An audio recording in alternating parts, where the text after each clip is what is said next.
These conspiracy theories were first spread by radio talk show host Alex Jones. But to get the employee at YouTube on tape admitting that they do it?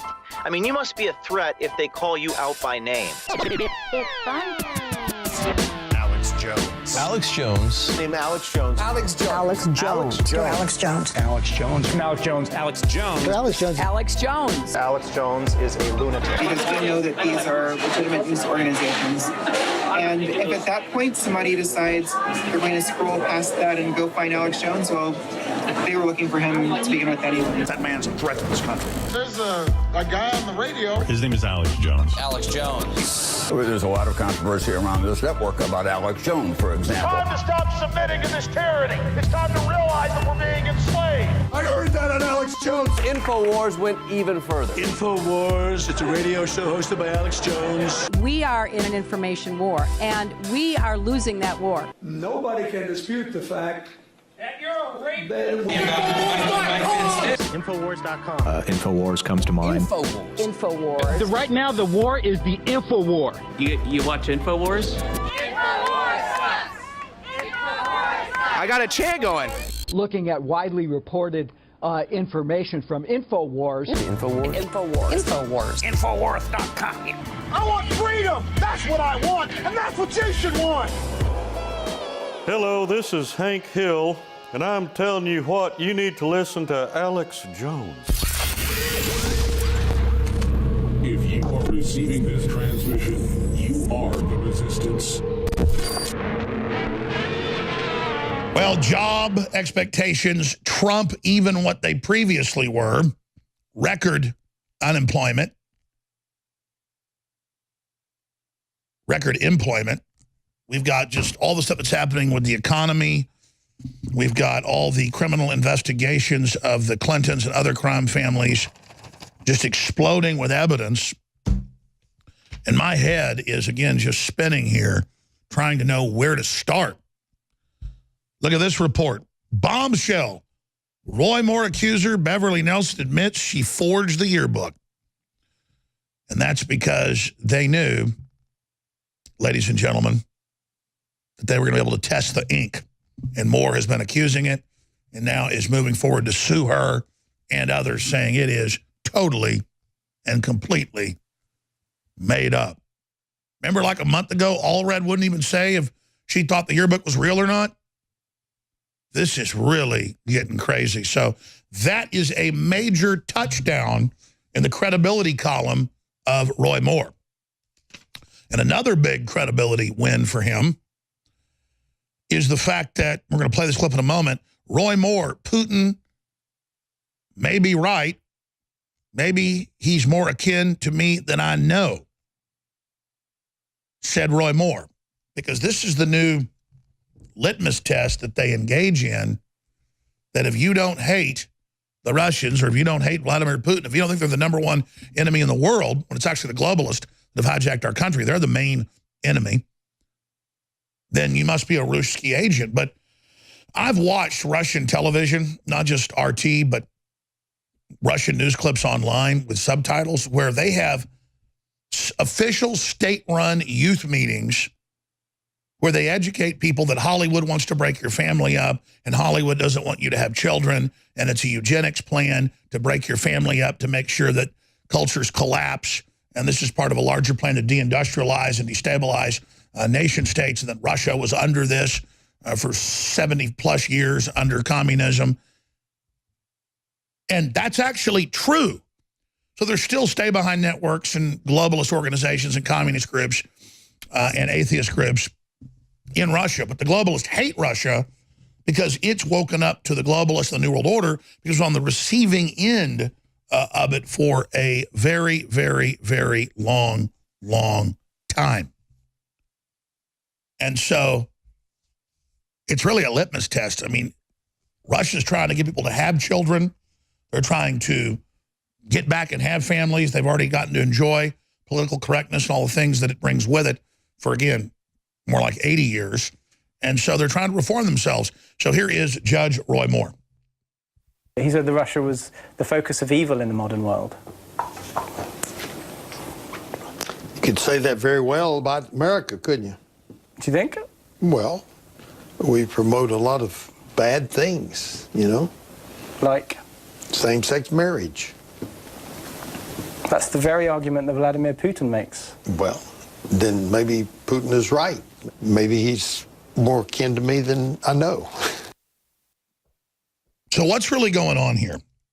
It's not that if two men want to marry each other that I hate them or think that they're individually bad people, but it's in the textbooks, it's in the government documents that globally this move towards ending families and setting up taxes to make it hard to have children and confusing the sexuality of the population is an admitted program to end civilization as we know it.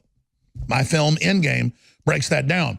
And the big digital god, the big AI technocracy that's coming in, it's designed to end the former human species as we know it. And so all of this is part of that.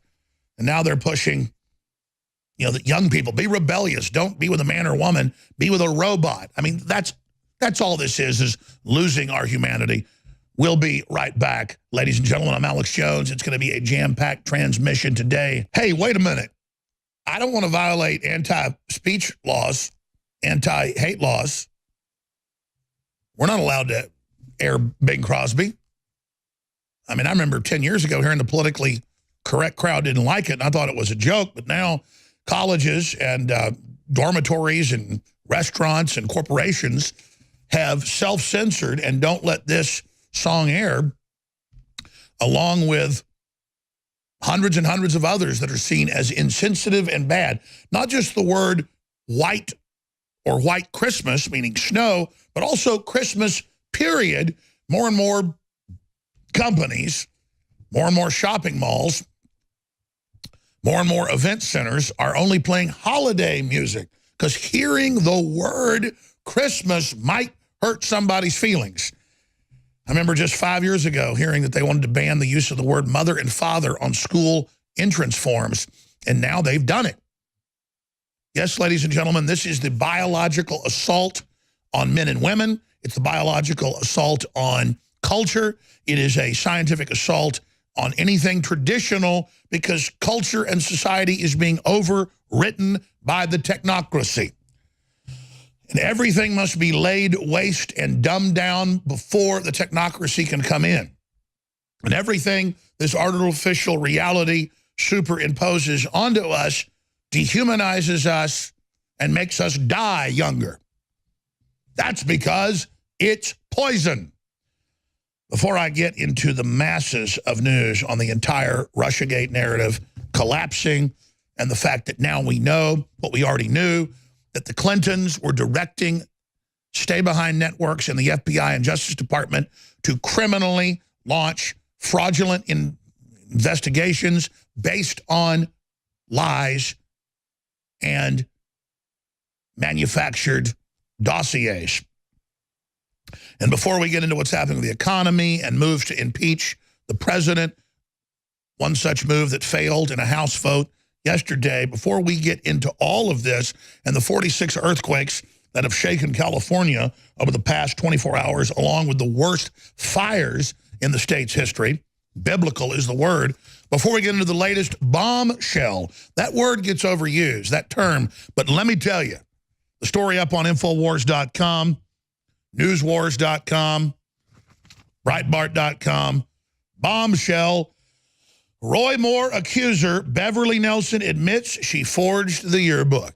And now it's come out that other notes from other women are forgeries because Moore is starting the lawsuits. People are getting served, and they're going to have to turn that over. They're going to be forensically studied, and they're as phony as $3 bills. Or they're as phony as Obama's birth certificate. So there you go, ladies and gentlemen. That's just some of what's coming up as the globalists get more and more desperate, as the American recovery comes back to a hum and now a roar. They are in full panic mode. But first, let me mention what political correctness is about. It's about scientifically creating basket cases with chips on their shoulders who can't function in society and basically become institutionalized wards of the states and are politically kept or reservation warehoused groups who do not have families, who do not procreate, who do not have children, and who are extremely depressed and alone, living in artificial, modern bubble-style cities. Google, Facebook, Twitter, Amazon are all now building actual bubble cities within cities where these basket cases will live, and they'll have newly monthly downloads of how you talk and where you go and what you do, so that they, as neuroses-controlled, arrested development mental patients, live in an ongoing re-education camp environment and are so wounded, so handicapped, that they will only be comfortable in those cloistered bubbles. This is the admitted plan, how they're going to insert people, according to their own will, into the THX 1138 labyrinth. That has been their ongoing plan since it was put into popular nomenclature and culture and parlance as A Brave New World in 1932. 1961, Huxley wrote Brave New World Revisited, gave speeches at Berkeley, and said it's all a real plan. My brother runs the UN. We're going to end your families by 2020. Well, they're behind schedule. You have to understand, what I'm telling you is an admitted attack profile. Just like bombers get an attack profile, where they're taking off from, where they refuel, targets they're going to hit. If they can't hit those targets, secondary and third targets, how to return, where to ditch if they get hit by flak missiles. It's attack profile. It's an exact attack. It's like we have the Death Star plans. We can stop it if people just decide to. The good news is the president's listening. And he's gone to the top advisors and technocrats, and they've admitted the plan, and he's just like, we're not doing it. People should be thanking God every second on their knees. This is happening. We have some shot at stopping it if we just wake up to it. But I walked in this morning and all of a sudden heard a robot talking and turned around, and it was Alexa from Amazon. And then I even looked, and there were 2 Amazon boxes sitting right by it. A little spy system that's been brought into the office, and then there's even boxes from Amazon, even though I've told people around here, do not buy from Amazon. I guess unless you can only find it there. And that's their goal, is that it'll be the only place you can get it. And I'm not joking when I say all that. I was talking to a successful business lady last night at dinner at a business and news meeting, and she was talking about how they were at their house, and they were talking trash about Bezos and about Amazon just a few weeks ago, and Alexa came on without being asked and said, are you really serious? Do you mean that? Think about what you just said. And I've confirmed from others it's turning on. It's an AI computer, not the little box, that's just its tentacle, listening to you, tracking what you do, and collating it. And I told you smartphones were going to do this 20 years ago, and all about the smart TVs. That was their admitted plan. But now you invite it in and know it's listening. So, of course, Airbnbs are watching and listening to you. Of course, don't be so naive. This is all just part of the conditioning process. Fox News, yeah, how to listen to everything Amazon Echo has ever heard. Yeah, there's even databases people are getting into on the cloud now of everything that everyone on in your house, according to its code name, according to its little number, and if people can find that number in the database, they can listen to you. Just like they've got online databases for a decade where hundreds of thousands, now millions of cameras, you can access them because people never change the code names. You know, the code numbers that come with them out of the box. So you put up a surveillance camera at your business, your house, wherever. It isn't just you making sure that the dog walker, when you're out of town for 2 days, comes over and takes care of Spot. Hackers, governments, everybody, but mainly big AI computers. There's a big AI race between Microsoft and Amazon and IBM and the Chinese and the Russians, government, private, and they've got all these big AI computers. They admit that they're hooking into everything they can, and they have machine learning, and they have the machines creating babies, new machines, and the scientists don't even know what's going on a decade ago. They don't know how to program the stuff. Just computers are already making the new stuff. And they just come in and try to figure out how to use basically alien technology that the computers have created. They're alien to this planet. They're artificial. They're silicon. And they're just creating all this stuff. They're like, we don't know what it is. It's like squiggly lines and symbols and weird-ass stuff and all this new data. Who knows what's already happened? So, again, all that going on, the UK has announced they're planning to ban men talking to women. That's right. They're banning free speech. They're going to say men cannot talk to women they don't know in public. If you talk to them or any other verbal thing, it is an act of hate. That's it. Banning biological, normal human interaction. Well, that's the Charlie Brown Christmas. But, you know, you can't say Christmas anymore in a musical. It's hateful. So they, I've heard, are going to rename and re-release them, just calling it Charlie Brown's Holidays. Now, we're not living in a cult. Try to destroy our free speech. No, no, no. Everything's fine. Again, having mothers and fathers is now bad. It's taught nationwide to elementary students that you're purple penguins. You're not boys or girls. We're going to screw you up. We're going to sexualize you. We're going to destroy your innocence. And you're going to sit there and you're going to take it, and so are your parents. We're going to put you on Ritalin and Prozac and give you GMO food and let you grow big, fat, juicy tumors, and then we're going to stick you in the ground and say, bye-bye, baby. Because we're liberal. No, what you are is a scientific program of pure evil. This is no joke. The story's up on Infowars.com. It's from Breitbart. Wolf whistling could become a hate crime in London, say police. That's how it works. They just say, oh, being a Nazi is a hate crime, or protesting Muslims is a hate crime. And then they just keep expanding and expanding to, if you talk to a woman at a bus stop, that the police will decide whether it's a crime or not.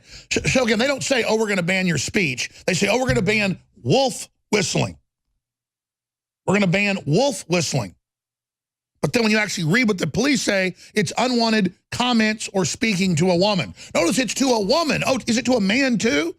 Yes, mammals, whether it's deer or whether it's whales or whether it's squirrels, males come over to females sometimes and they don't like him and they don't like how he looks or how he smells, and they're not in the mode to get pregnant, and so they say, get away from me. I've seen a male deer run up during rut to a doe, and I've seen him kick him, and then all of a sudden she kind of likes him and turns around. Or I've seen her bite him, or I've seen does run up to the male. Should we have police out there to stop the male deer, the buck, when the female is in estrus releasing eggs and he smells it? He is bad. He is trying to rape her. This is an attack on biology, admitted in their textbooks in the 60s. I mean, I've read to you the textbooks here on air that they have at the University of Texas and other major universities, the Calhoun Reader for Social Workers, where it says families belong to the ancient times and are arcane, and we will get rid of them. That is the plan. Wolf whistle could become a hate crime in London, say police. You know, male birds tweet at females too. And male dogs will go, and male cats go, hear a tomcat? Everybody knows what a tomcat looking for a female sounds like. He's trying to rape cats. It should be banned as well. See, so they take men hitting on women, and sometimes women don't like it, and sometimes men are aggressive and they're thugs, and it's wrong. Just don't touch them. And somebody starts harassing you, you can say, get away from me, you're harassing me. But just to say talking to a woman is sexual assault, that's the new thing. I mean, I remember hearing 20-something years ago that feminists were teaching in women's studies at major universities that all sex is rape. I didn't believe it till I read it in textbooks. Now it's mainstream, ladies and gentlemen. So again, this is the attack on biology where you get so sick of it, you're always afraid to talk to a girl or talk to a boy. So next you just watch porn or you watch sex bots. And now large portions of millennials, I've got the numbers right here, say that they want to marry a sex bot. 27% of millennials say they would consider dating a robot over humans. That's because they're so used to their devices and their machines, and it's a big problem. You know, people say, oh, promiscuity's down in young people. Well, not having kids, period's a bigger problem. And did you know that for the first time in decades, there's way less teenagers having sex than there was before? But that's not because of conservatism. It's because they're scared. They want to have sex with a plastic robot. So again, ladies and gentlemen, I'm not saying it's good to be have promiscuity, but is it better to never have kids or never get married? I mean, your 16-year-old daughter gets pregnant. You don't want to abort the baby. It's going to be great having that grandkid. But just imagine the whole thing with a sex bot. See, because they're so uncomfortable. And it's got these guys trying to act trendy and talk cool because they're in control. And this woman doesn't talk back. And this woman doesn't, you know, have a period. And, you know, this woman doesn't have friends. It's all about him. This is disgusting. Now they're coming out with virtual reality, undistinguishable from reality. Wolf whistling can become a hate crime. See how that works? Wolf whistling and making comments perceived as sexist. See, sexist, perceived, could become hate crimes in London, police have said. The Metropolitan Police Force revealed they have been consulting with other forces about cracking down on gender-based hate crime after similar behavior was criminalized in other parts of the country. See, it's already here. Talking to women or verbal utterances, illegal, because they have this nebulous Soviet-style thought crime system. But meanwhile, up to 4,000 girls in one town were groomed at ages as young as 7 and sold out by Muslim men for sex. And they wouldn't help the parents. The police wouldn't, because it would be racist to criticize the men putting their girls into sex slavery. I guess one of the big Muslim pastimes. Grooming gangs are abusing girls across the country. Victims and investigators warn. They warn there could be up to 1 million+ girls now being used in sex slavery. Sometimes they get them out of the country, too, and sell them. Isn't that nice? I mean, wow, that's really liberal, isn't it? Meanwhile, Juanita Broderick says Time nixed her from #MeToo comments because she wasn't a liberal victim. She was raped by Bill Clinton. He settled many of the cases. So, now we have Judge Roy Moore's, one of her accusers, a bunch of them have turned out to be fraudulent, has now admitted, Beverly Nelson, that she forged the yearbook. But BuzzFeed and others are still saying, well, it's still real, the rest of the story. Oh, yeah, you got a forged deal, just like Moore said, but still you're credible. Yeah, that's ridiculous. Here, let's play that video clip.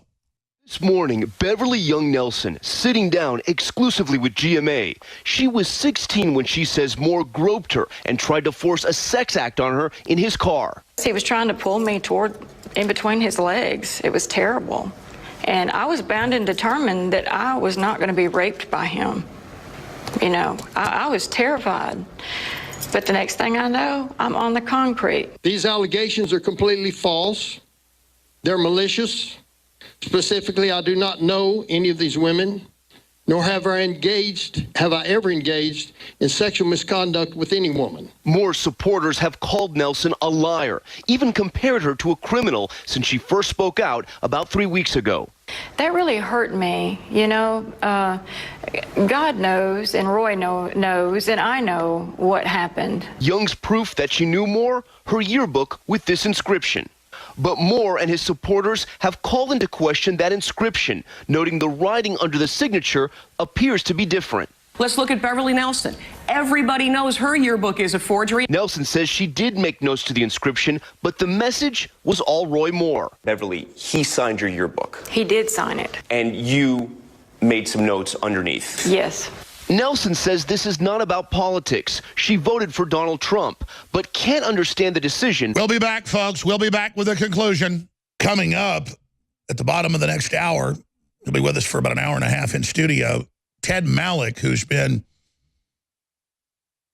the head of a lot of the major globalist organizations with a U.S. perspective and one of the main board members of the Davos group. In the last decade, he totally turned against it and has been preaching its downfall, saying it's authoritarian, that it lied to people that were trying to promote interconnectivity and free market worldwide, and that now globalism is fully run by the EU and kleptocratic technocrats that want to enslave humanity.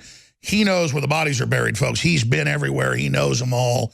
And he's also a best-selling author, researcher. and has been, again, at the highest levels of the system. Had a really good dinner last night. He's going to be in studio with us coming up in about an hour. So spread the word about that. We're going to get into huge developments with the EU. The EU is now telling Eastern Europe that we are going to forcibly ship millions of Muslims in, and you're not even allowed to stop us. So they've gone from threatening 100,000 euro fines, that's basically $100,000, per illegal that they can't force in, to just saying, we have an EU military, and we're bringing them in. And Soros has a private navy bringing in tens of thousands a week just into Italy. And they've put jihadists in control of North Africa that are selling men, women, and children into slavery. It's just crazy how diabolical these individuals are. So we're going to be breaking all that down and taking your phone calls. But if you just joined us, wolf whistling or just talking to women, period, to be illegal in London as it is in other cities. So they let Muslims rape people and kidnap little girls, and 3,000, 4,000, 5,000 and some towns more. One article's 4,000 in one town alone in sex slavery. That's okay. In fact, they will not even respond because they say it's politically incorrect. But if you are a Christian or an agnostic or a guy, you know, from Eastern Europe or somebody that was born in England, it doesn't matter. If you're not a Muslim and you talk to women, they're going to take you to jail. So this is not a joke. Just like banning mother and father is not a joke. This is really happening. Meanwhile, 27% of millennials, the Daily Mail reports, say they would consider dating a robot. As robots become an ever-increasing part of our daily lives, humans could soon find love with machines, according to a new report. The report suggests that over a quarter of 18 to 34-year-olds feel it's normal to form relationships, even romantic relationships, with robots in the future instead of humans. This is how they dehumanize you, where you're so afraid of rejection or so afraid of interaction that you will accept this and then think it's cool, like you're really getting it over on somebody, that you've decided not to have children, friends, or family, and you don't even talk to your family. You just text to your so-called friends and talk to online bots. Most Facebook friends for liberals that came out in their secret documents this year are bots. They're already talking to an artificial avatar that is a computer program that knows how to reward them and tell them good and pat them on the head, but then add anxiety, and then they respond to the bot, then the bot comes back and makes it okay, and then they get a dopamine release, and then Sean Parker admits it all to you, but you can't get out of it because you're too comfortable in it. So, let me get back to bombshell. Roy Moore accuser Beverly Nelson admits she forged yearbook. At first, she said it was all real. Moore looked at it and said, that's not my handwriting. None of that is. I'm suing you. We're going to have forensics check that. Should have found a pen from 35 years ago, sweetheart. Should have done that. But they didn't. So now she just slips it in. Oh, I wrote the part under it. Oh, but she didn't say that before, sweetie. And notice she isn't looking at the camera. She's looking to the side, and it just sounds as phony as a $3 bill. And then most of these women are Democratic Party operatives. People say, well, if Franken's got to step down, why is it Trump or Moore? Is your party has made mere allegations enough for someone to be executed? And you equate Weinstein with all these witnesses to rape, his own chauffeur, credible people. You now equate that with being a little bit aggressive hitting on women. I mean, you ought to go to a third world country. You ought to go to Italy or Spain. I mean, you're a good-looking woman walking around. I'm not saying you deserve to be raped, but you're walking around in, hey, I'm looking for men. I'm dressed up. Then men whistle at you, and they hit on you. That's how it works. Shaking your tail feathers. You're like going to a topless bar, you know, and saying, you know, don't look at my breast or something. So they're taking normal mammal behavior and equating it with everything else. It's truly incredible. So here they are, slipping it into the news report, slipping it in where she admits it's a fraud. Here it is. Nelson says she did make notes to the inscription, but the message was all Roy Moore. Beverly, he signed your yearbook. He did sign it. And you made some notes underneath. Yes. Nelson says this is not about politics. She voted for Donald Trump, but can't understand the decision some Republicans are making. What do you think about the Republicans that say they believe people like you? Now, let me get to this since I mentioned it. This is uber creepy. This is, again, the robot. Sex doll Samantha is able to switch from family mode to sexy model. And now, as I predicted, they're saying they're going to have rights. And we're so liberal. We're like, oh, you can be a walrus if you're, or you can be a 3-year-old kid, or you can be a dog, or if you're a man, you can be a woman, and we got to pay for your sex change. And now, oh, I identify that this robot's my wife, or my husband, or my whatever, or Z or whatever the new weird thing is. It's law in California. You don't use that, they arrest you. They've got some new LGBTQX3942ZP ELTLQLP thing. I can't even, literally, there's some new thing that they're about to make law in California where it's like some weird riddle, like being able to say supercalifragilisticexpialidocious open sesame. But it's even harder to say than that. It's like he sold seashells by the seashore. I mean, it's harder than that to say. Yeah, there it is. It's LGBTQQIAAP. No. That's one from a year ago. The new one is like 3 times longer. You got to be like a top code breaker to even be able to say it. And again, it's a religion. You can never say it right. How do I be good? Please teach me how. Show me how I'm good. Show me how I'm not bad. Show me, please. Please, I want to be accepted. And so the priesthood always has more for you to do, more for you to prove.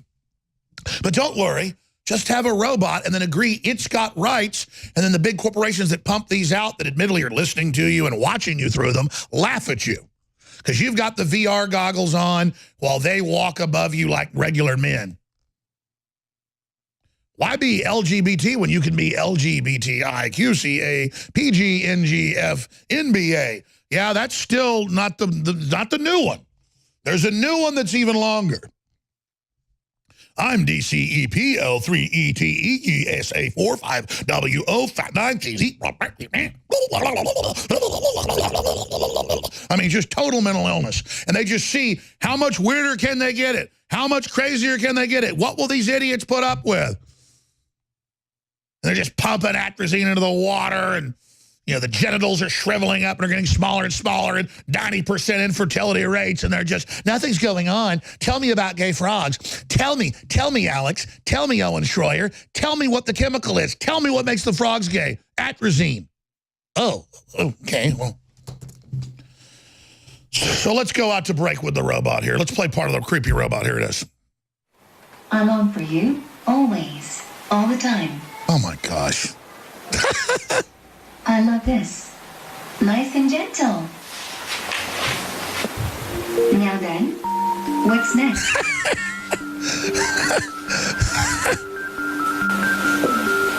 And she can't even get you a beer. Samantha is interactive. Basically, she likes to be touched. She has different modes of interaction. She has romantic, she has family, and she has also sex. We'll be right back with the rest of that and more. Stay with us. I'm Alex Jones. This is the InfoWar. Again, you're listening to the Alex Jones Show. I am your host. We're playing some evil, politically correct stuff here that's like high noon and holy water to vampires and globalist control freaks everywhere. Newswars.com and Infowars.com are the websites. By the way, if you're a radio listener, you haven't been fortunate enough or unfortunate enough to actually see what we're showing, but everywhere they're pushing sex bots, and they're a giant new industry, basically just fancy blow-up dolls that have like an Alexa bot program hooked into the central network of the people that produce these. And the tech companies just have basically a big rubber blow-up doll sex bot that's in your house that has like a fleshlight, I guess is what they call them, as a sex member. And they push it as trendy and brave and cool. And they're now even creating on the LGBTQP3CL4. They were showing me the designations they show elementary kids in Canada, the U.S., and the U.K. Let's put that back on screen. You guys found some of those during the break because they're ever expanding. They're now saying sex with machines or sex with cars or sex with appliances. There's a whole big movement where people are marrying their cars, marrying their toasters, marrying their dogs, their cats, their horses. I'm not kidding. And they're catching people in public places. You see it all the time, like trying to have sex with a Ferrari or trying to have sex with a 57 Chevy. And they actually, I'm not going to get into the details of what they do, but they lube up the tailpipe and everything, and then police come up, and there's a guy hunching your car. So this is the total mental illness, a breakdown of society. And if you don't let somebody have sex with your car, you're a homophobe, you're a bigot, you're a horrible person. By the way, this is not satire. I'm not kidding here. Okay, this is what they're teaching kids now. And so you could dump Drano in your eyes, identify as a blind person, and the government of the U.S. or UK or Canada will pay for you to be taken care of for the rest of your life because you were mentally ill and wanted to hurt yourself and pour Drano in your eyes, a drain cleaner. So this is the whole plan. And, of course, I think I'm going to buy some of these sex dolls and basically torch them just to show folks that their AI God is nothing but a fraud. Now, I think there's going to be a major outcry that I'm a bigot and evil person for doing it. But we've got to start saying we're for normal biological behavior. We're for the future of the human species. We don't want to be dehumanized. We don't want to follow the AI technocracy plan of the AI gods where they make normal biological reproduction physically impossible and then absorb us into this matrix. That's their admitted plan. They've been pre-programming you through Hollywood.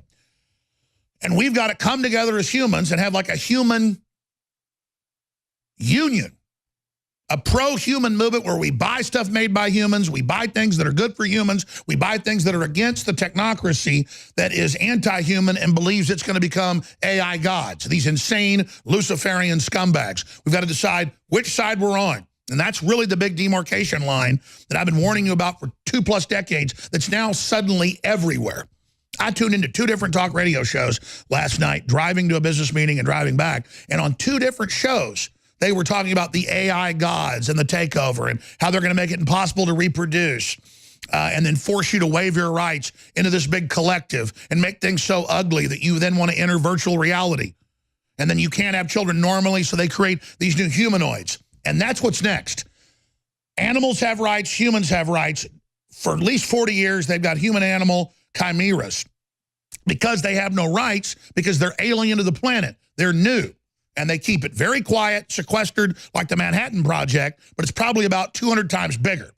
And now it's coming out because it's going to be, hey, I want a replicant for me, Marilyn Monroe. And it is going to be a human that is part synthetic DNA. They're going to argue it doesn't have rights. That's where all this is going. Guaranteed. And baby, you better believe there are humanoids walking around right now.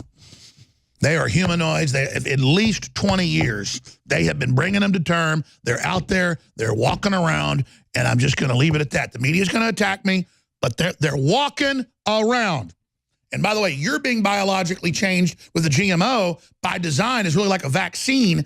And we first told you this 10 years ago. It's now was released last year by MIT that they're actually putting vaccines in the food, the GMO, that's not really vaccines, that biologically changes your DNA as a mutagen.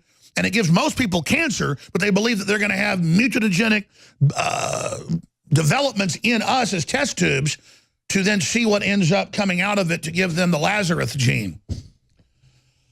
And again, that's the immortal cell line, another big thing they're obsessed with. I'm giving you all the key data points. If you want to research any one of these 1 points, they'll take you down massive rabbit holes that will blow your mind. So let's go ahead and play the robot plastic blow-up doll with this creep climbing all over it. Here we go. Samantha is interactive. Basically, she likes to be touched. She has different modes of interaction. She likes to be touched. She has romantic. She has family. Romantic. And she has also sexy modes. You can touch Samantha, for example, in the hips. Baby. You can touch Samantha also in the arms. You can touch Samantha in the hands. No problem, huh? You can kiss Samantha. Oh, baby. She likes to be kissed. Normally, you she can likes kiss to be kissed her. Always. And hey, also, she's not real. She responds to basically the G-spots and also she like it? She can also respond to the hands. So basically, the hands are family, the romantic. Oh, so good. The hips are family and romantic. And basically, the spots where basically she feels sexy would be mouth and the G-spot. She has the G-spot? A way of interacting that initially she would like to be romantic. She would like to be family. And you get to a point where she wants to be sexual. Oh, the objective, baby. final objective of the sexual mode is to get her to the orgasm. To get her to the all of it's a lie, but it's all part of the new false reality that we're just, oh, yes, it's trendy. Shut up.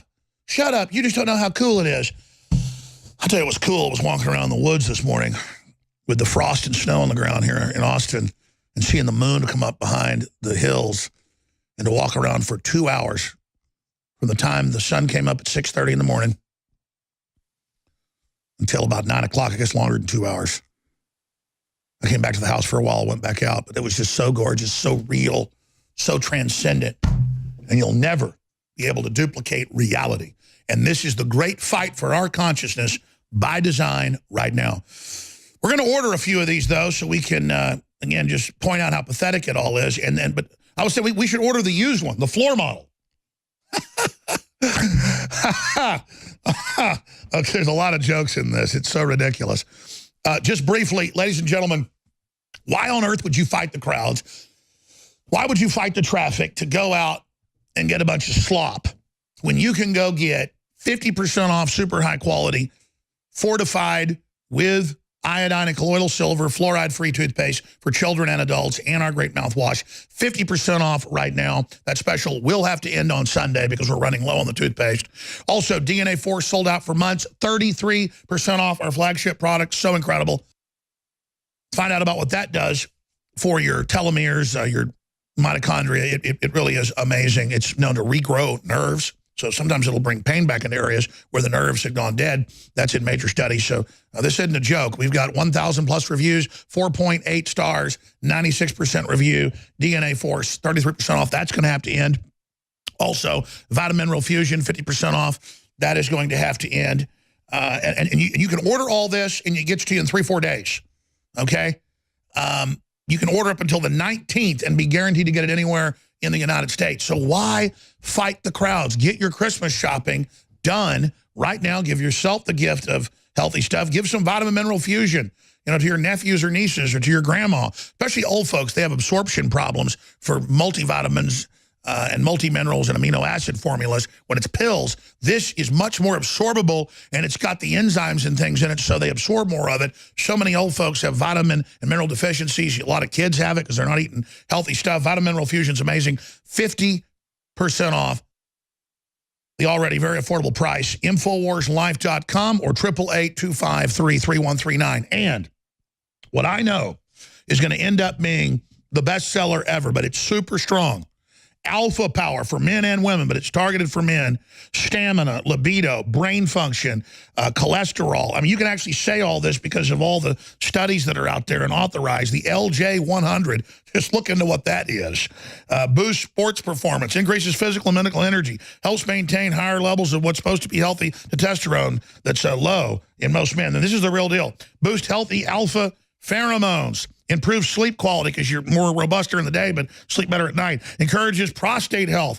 Helps support healthy cholesterol levels. Alpha Power, the latest available at InfoWarsStore.com. Total win-win, because when you get Alpha Power, you help fund our operation as well. So put that sucker under the tree or in the stocking and help defeat the globalist. I'm going to dig this up because I saw it yesterday. And I just got reminded of it because I saw on DrudgeReport.com the photo of Dustin Hoffman posing for a photo grabbing a woman's breast. Can we punch that up? And all these new accusers are coming forward. But I saw one photo and then found a whole gallery. And I asked Pat Riley when we were working out to send it to me, and he didn't. I need to call him up. And it was Biden, like, standing behind a woman, grabbing both her breasts. I mean, full on, more than even Dustin Hoffman is. I mean, he's cupping her breast. And she's holding his elbow, and she looks like she's having a good time doing it. And the woman being grabbed by Biden looks like she's liking it, standing right next to her husband. I've got to find that photo. Just do a whole system-wide search or call Pat Riley or whatever we got to do. But ask Q to call Pat Riley. Just ask him. Because Pat's on vacation with his wife for 2 days, a quick vacation. He works here. He's a great guy. It's like if I really want something, it's like, I really want that. No, you can't have it. But I want to show you this photo because I hadn't seen it. I found a bunch of other photos. It just shows the disconnect. Is there any photo of Roy Moore doing that? Is there any photo of Trump doing that? No. But again, in most of these photos, the women look like they love it. And I've been out in Hollywood, and I've experienced it myself, where women throw themselves at you. And you've seen Elvis in the 50s, and girls are throwing their underwear at him, and people would try to rape Elvis. So sometimes women get really fired up and come after men, and it's not seen as rape-like behavior when they're doing it. It's mammals getting really excited about each other. But if it's not wanted, then it is sexual assault. No, that's not the one. It's that one. It's that one. It's that one. But folks are saying that's a fake one. Well, I know it's not fake. It's all the countless videos of him groping children, because you guys just found another one in there. No, that's not the one he had. It was another one.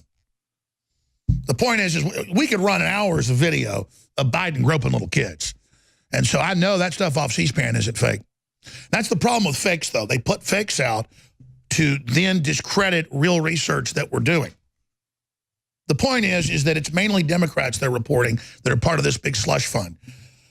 So people keep asking me, why do you still like Trump, and why do you leave the door open on more? Well, Al Franken admits the photo of him grabbing the woman's breast while she's asleep, flying back from Iraq for the USO. He admits that's real. And Franken's been known for that over and over again. He's Hollywood scum.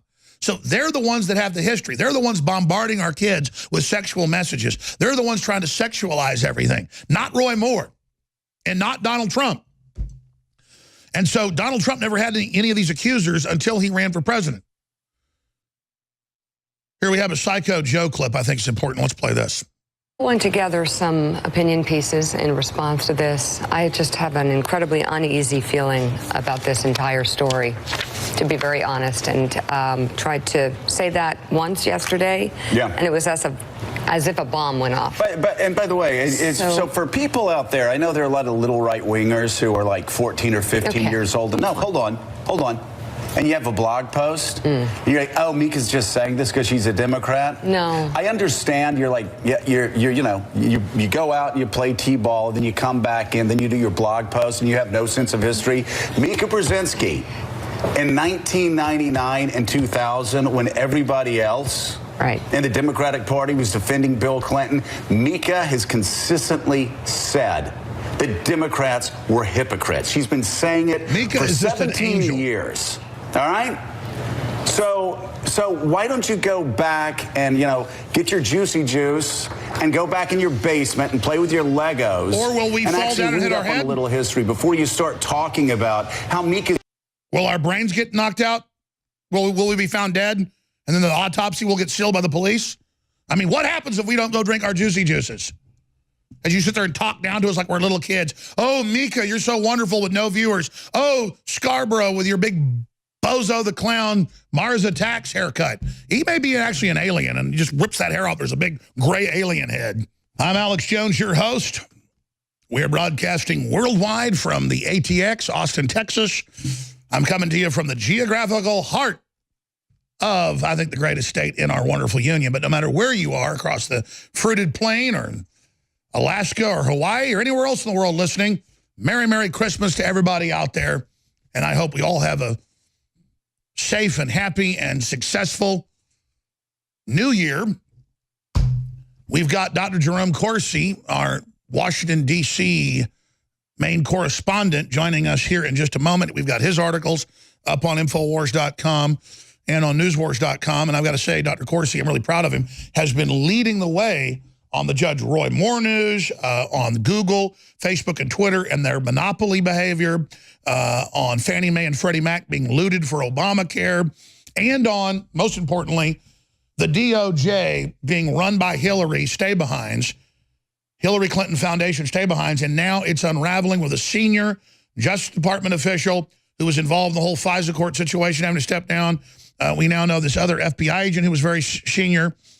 He had to step down because he's clearly been involved, just as different congressmen are starting to realize.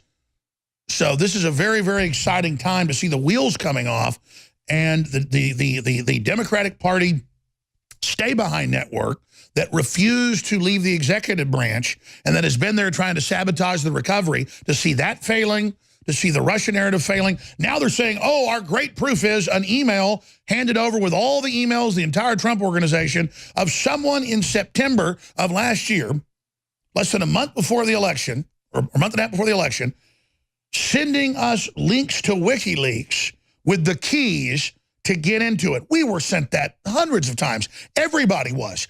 WikiLeaks was being interviewed by the New York Times at that time. Everyone was Fox News was having them on. They act like, A, WikiLeaks is Russian, when there's no proof of that. Then they act like if you talk to them, you're evil. Meanwhile, Hillary creates fake dossiers, pays $13 million for it. The FBI certifies it, and this is what they've got. This is what they've got. So advocacy group reports Twitter death threats against FCC chair. That got linked on Drudge the last few days as well. We're going to cover all of this with Dr. Corsi of Infowars.com. But now we have top DOJ official demoted amid probe of contacts with Trump dossier firm, or met during the 2016 campaign with Christopher Steele. And you've got all the rest of this happening. So the cover-up is unraveling. Hillary criminally creating fraudulent dossiers, fraudulent investigations, fraudulent warrants at the FISA court, then lying about the fact that warrants even existed. Email shows effort to give Trump campaign WikiLeaks. That's all they're hanging their hat on. Another Corsi article, FBI Director Wray, a deep state operative with ties to Comey. We're going to go over that. Meanwhile, Obama appointee judge. Oh, yeah, it's a big judge. The judge over the Flynn case. Should have led the show with that. Not just Justice Department high-level officials and the #2 FBI guy on the investigation with the fake dossier now off the case. We now have Obama-appointed judge mysteriously recuses himself from Michael Flynn case, but none of that's in the news. Judge also sat on FISA court during spying on Trump campaign. So you've got the very judge with these fraudulent warrants, which they covered up, sitting over in judgment over Flynn. I mean, it's all Clinton operatives. 97% of Mueller's team are Democrats and give money exclusively to the Democratic Party and cheerlead for Hillary, but it gets worse. The 3%, they've never given money and are apolitical. So what does that tell you? 97%, they admit that. So Dr. Corsi, when I say the wheels have come off, this is blown up in their face, Hillary's in deep trouble, I mean, I think clearly that's fair to say. This is absolutely burning them alive politically right now. Even mainline Democrats are having to admit that they are in deep, deep trouble. You've always got the latest. Where should we start with this whole spectrum of incredible news? Well, I think you're right, Alex. I think this is the first time, and I'm confident, that the Democrats are actually scared that the whole Russia investigation is going to turn against them. I mean, these are pretty remarkable revelations that we saw yesterday with Christopher Wray, who, by the way, is another deep state operative. He was part of the Enron prosecution with Wiseman and Comey. And, you know, it's pretty clear that that was an operative prosecution that was largely discredited, overturned in the circuit courts. And Christopher Wray was part of that operation. Yesterday, he refused to answer questions about whether this Fusion GPS dossier, the discredited dossier, was used to get FISA court approval to wiretap electronic surveillance on the Trump campaign. And I think it's very clear, as Jim Jordan pointed out yesterday in the House Judiciary Committee, that this is at the core of the corruption. And now we find out that this judge who recused himself in the Flynn prosecution, we didn't know why until we found out that he is on the FISA court and could be perhaps the very one who gave the FBI approval to wiretap Trump and his campaign based on this lying, fake dossier. And now we've got fake indictments out of the swamp, out of these kept grand juries.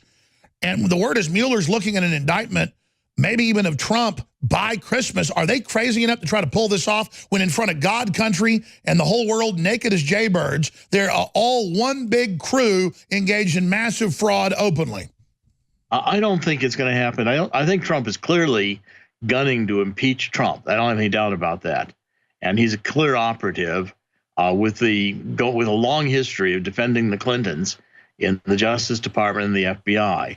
But I don't think he'll do it by Christmas. I think Mueller's biggest problem is that he is going to be exposed in this entire Uranium One scandal. And what you're going to find out is his entire prosecution is based on this Fusion GPS dossier. I mean, conceivably, well, of course, and you've also got Strzok now. Congressman Jim Jordan and others are sure of it. And, of course, he was the head of the Russia operation, so obviously he'd be the guy that did it. That he's the one that brought the fake PP dossier to the FISA court to begin with. So the whole thing basically has to end. The investigation is a total fraud at that moment. Yeah, and all the evidence that the Justice Department got through the FBI based on a FISA court order on this fraudulent Fusion GPS Russia dossier, it could conceivably all be thrown out of court. And then you've got the fruit. And well, I mean, they admit the dossier is a fraud to begin with. So if the whole fake thing started with a fake dossier, the PP gate, and then you've got all these Democratic operatives going and lying to the court to get it, I mean, right there, it's a mistrial. It's over. You have to end the investigation because the whole thing was based on a lie. Precisely. And I think even the intelligence estimate that they came out with, I said all these intelligence agencies agree Russia intervened in the election. I think that's likely based too on this Fusion GPS lying Russia dossier. Well, sure, they now admit it wasn't 17. It was 4, and it was 3 individuals from the 4 agencies who were all Clinton operatives. Yet again, this is the phoniest thing, like a plastic banana. I mean, this is ridiculous. Let me ask you this, going to break. We're going to come back. What does Trump do? You know, I usually agree with Roger back when he said fire Mueller, but at the same time, this is hurting them more. It's a fraud, even if they have the swamp indict Trump. If there's a grand jury swamp and the Swamp King, Mueller indicts them, that's going to blow up in their face. I think his other idea of a special investigator, a special counsel over Mueller to make him recuse, I think that's a way to really fire him, but without doing it by the letter of the law, more the spirit of the law. I think you're on the right track there. And when we get back, I want to explain how I think if Trump allows Congress to expose all the corruption at the heart of Mueller's investigation, at the heart of the FBI, you're going to have Mueller under investigation, and he'll have to resign as special prosecutor. Well, I think that's the best strategy. And that was my next question after we say, what does Trump do when we come back? Obviously, you have a lot of contacts. I don't know how much we can get into this, but I heard about this months ago. Now it's admitted that the Justice Department for 11 months has been criminally investigating Hillary, Comey, all these junior people, senior people, and, of course, Mueller. So you're kind of foreshadowing what is already going on, the fact that was this a trap the whole time. Some people think Mueller's this big genius and really working for Trump behind the scenes, that this was a way to set up the Clintons, or maybe that he turned over to Trump secretly. We'll ask you that question as well with Dr. Jerome Corsi straight ahead. All right, Dr. Corsi's with us one more segment. I'm going to try not to interrupt like I was doing, but I want to just make sure we're covering every facet of this, because you got the head judge over the Flynn case recusing. Turns out they're involved in the FISA court. This is insane. You should have never put a judge that did the warrants for that then over the individual. You've got all these DOJ people having to resign at the highest levels. You've got this high-level FBI agent involved with the dossier and all the rest of it, then involved covering up for Hillary, and then involved being over Flynn as well. It's a very small-knit group that they've got running this whole kangaroo situation. And now we've got Senator Grassley and others saying this is a fraud. We've got Jim Gordon saying this is a fraud. And then there's a whole other backdrop Corsi's exposed about how the censorship's increasing. Facebook calls us now and is threatening to take all our Facebooks down if we don't remove videos. YouTube is targeting InfoWars, saying it's copyright if I play videos of myself. Time Warner has declared ownership of my image and who I am, and YouTube has announced that they may just remove me completely because I'm owned by Time Warner. They have no contracts, no nothing. They just, I guess, want to get in a lawsuit. We've had lawyers for 2 weeks behind the scenes on this, and Time Warner says, we own you. You can't have your own site. It's insane. So, I don't know what to say at this point. It's just, it's reached next level. YouTube targets InfoWars video for featuring Alex Jones, says Time Warner owns my likeness. So Dr. Corsi, we only got like 8 minutes here. Try to run through all that we're facing and what you think the next shoe to drop here is. Well, I think I just texted you a letter here that was sent by Chairman Grassley to the FBI, and is focusing on Strzok. Now, key points are these 4 and 5, where what Grassley's focusing on is that Strzok headed this Russia investigation, and he was dealing with Christopher Steele, who is the British intelligence agent behind the dossier. He's the PP man. Paying them. Yes, and the FBI was paying for this dossier. The dossier is a lying dossier. It was the one that had all the sex stuff about Trump, and it was discredited widely. It was originally paid for by, I believe, one of the Republican campaigns, I think either the Jeb Bush or the Rubio campaign, and then the Democrats picked it up. The FBI, by the way, the Democrats paid for this dossier through their attorneys instead of the DNC, paid the money to Perkins Coie. Perkins Coie paid for the Fusion GPS dossier so as to kind of money launder where that payment came from. I think that's illegal. Sure, that violates campaign finance law big time. Right, and then you've got the FBI paying for this lying dossier, with Strzok clearly anti-hate Trump and heading the Russia investigation.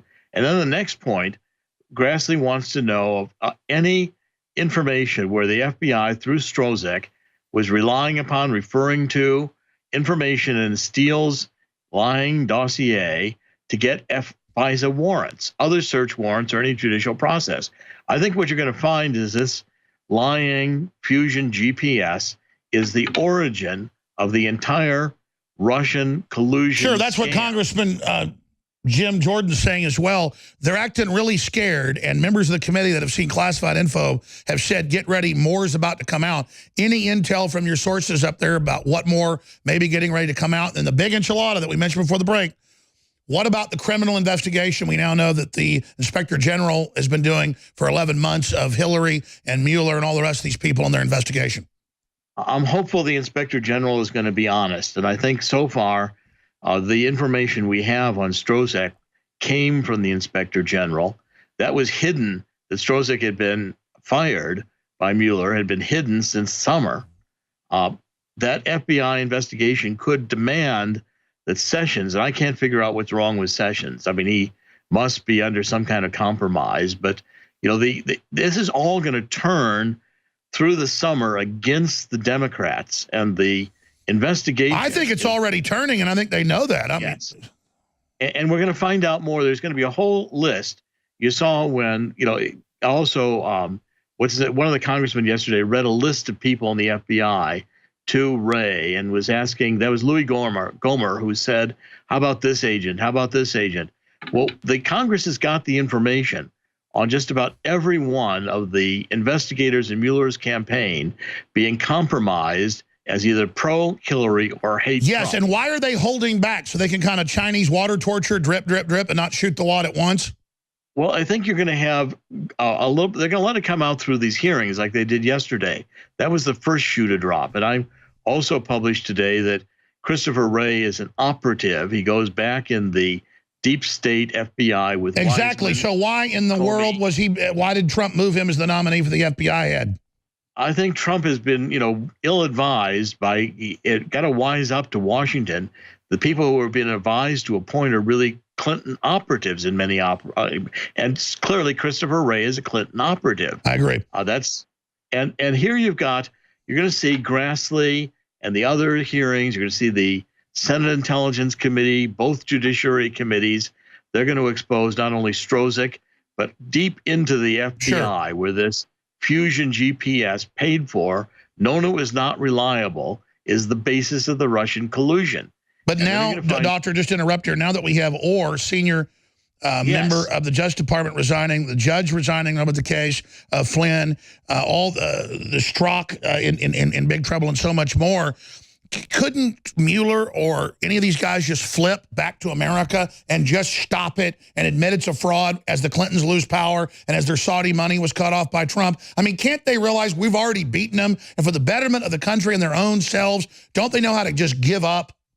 I wish they would, but I think they're so dug into their anti-hate Trump that that's going to destroy them. Their hate Trump is going to destroy the Democratic Party. It's going to destroy Mueller's investigation. It's going to destroy the FBI. We're going to find deep, deep corruption in the Department of Justice. it's going to have to basically be closed down and start over again. Exactly. I mean, the Justice Department, the FBI, is betting against a global reawakening, global populism, and an American resurgence and an exploding economy with a big, juicy Americana president. I mean, they're like stepping in front of a bullet train. They are crazy. Well, it's their own hatred. They're blinded by their own hatred of Trump. These people hate Trump so badly that they'll do anything to get them. And that's the DOJ has become a corrupt prosecution that will do anything to get a conviction. Lie, cheat, steal. I've been pointing this out in the Billy Waters case, where you actually have on record an FBI agent who for 4 years leaked to the New York Times and the Wall Street Journal about Billy Waters to try to get a conviction on insider trading. Then they turned a witness who lied against Billy Walters at trial. I mean, the whole thing in the FBI is corrupt from the head down. And it starts in the DOJ as well. It starts with Holder, with Lynch. I know you're highly regarded with a lot of FBI people I know. What percentage, because they're either really good or they're really bad, what's the top half's completely controlled by globalists, or what would you say? Yeah, I would say, I'd say it's more than 40% of the FBI is completely corrupt. The agents in the field are the ones who are doing a good job and are not being listened to. Just like everything else.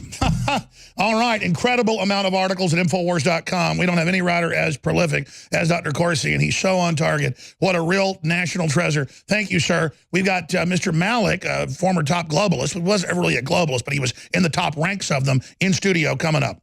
Ladies and gentlemen, the amount of insane news, the good things happening, the bad things happening, the ugly things happening, the fantastic things happening, it is just a quickening. It is insane. Bombshell, Roy Moore accuser, Beverly Nelson admits she forged the yearbook. That's huge.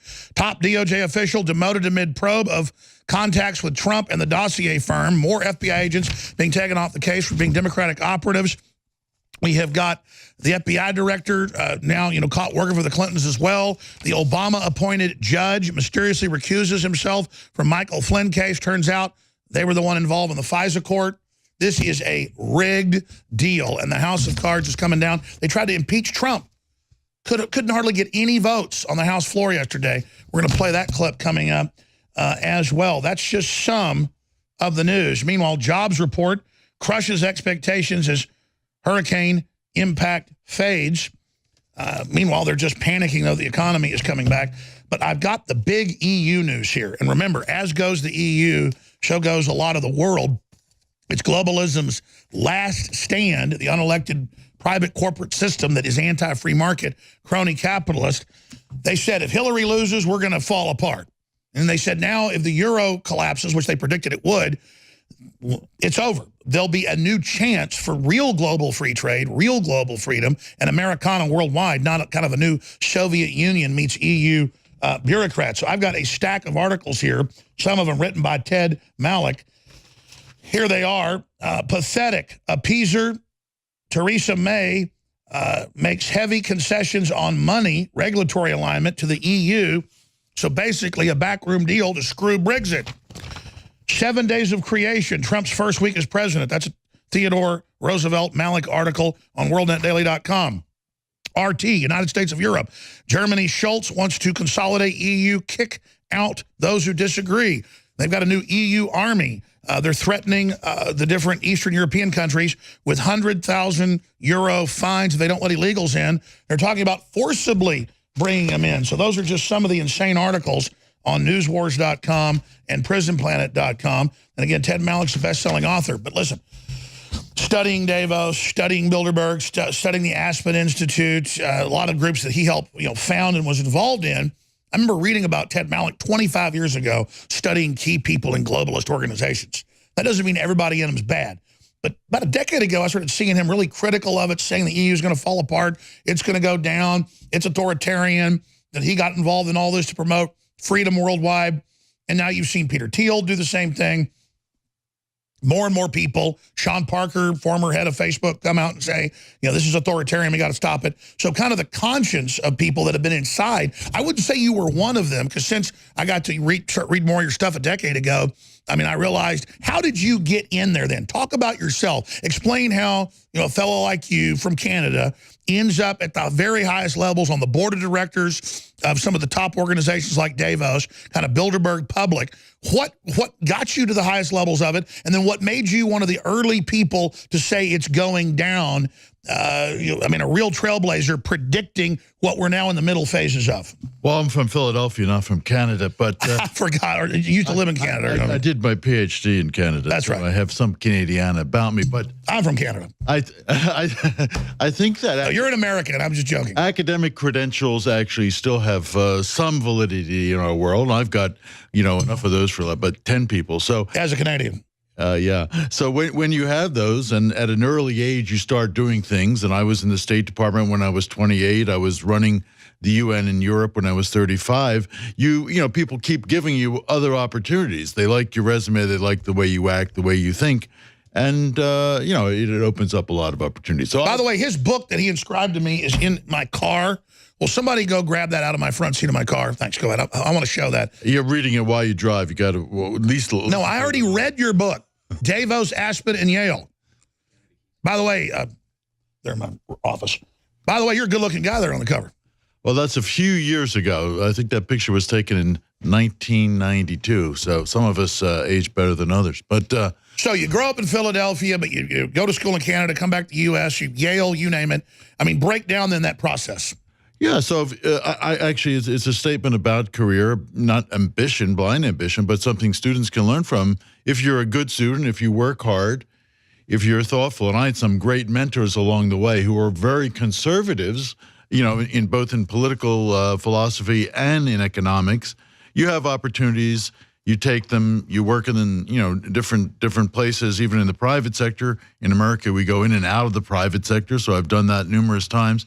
And it builds up what we used to call a Rolodex, is really a network, and people keep calling on you to do things because you can actually deliver. I was about to say, because you're not just big in academia, you've been really successful in business and also coaching corporations. I mean, just on a lot of stuff. I know. I've worked with 150 companies. I've worked on, I think I've been on 36 boards of both think tanks, universities. So, again, what made you get into the power structure? And then once you're there, when did you start becoming that force against globalism in the middle of it? Well, I think even at the beginning, I had an acumen which largely grew out of my reading of the great books, which my father brought me up to read, and my Sunday school teachers who taught me about the history of Christianity. And I always had this kind of ethical dimension so that when I saw something, I could actually describe it as good, bad, or indifferent. You're not Canadian, but you are a theologian then.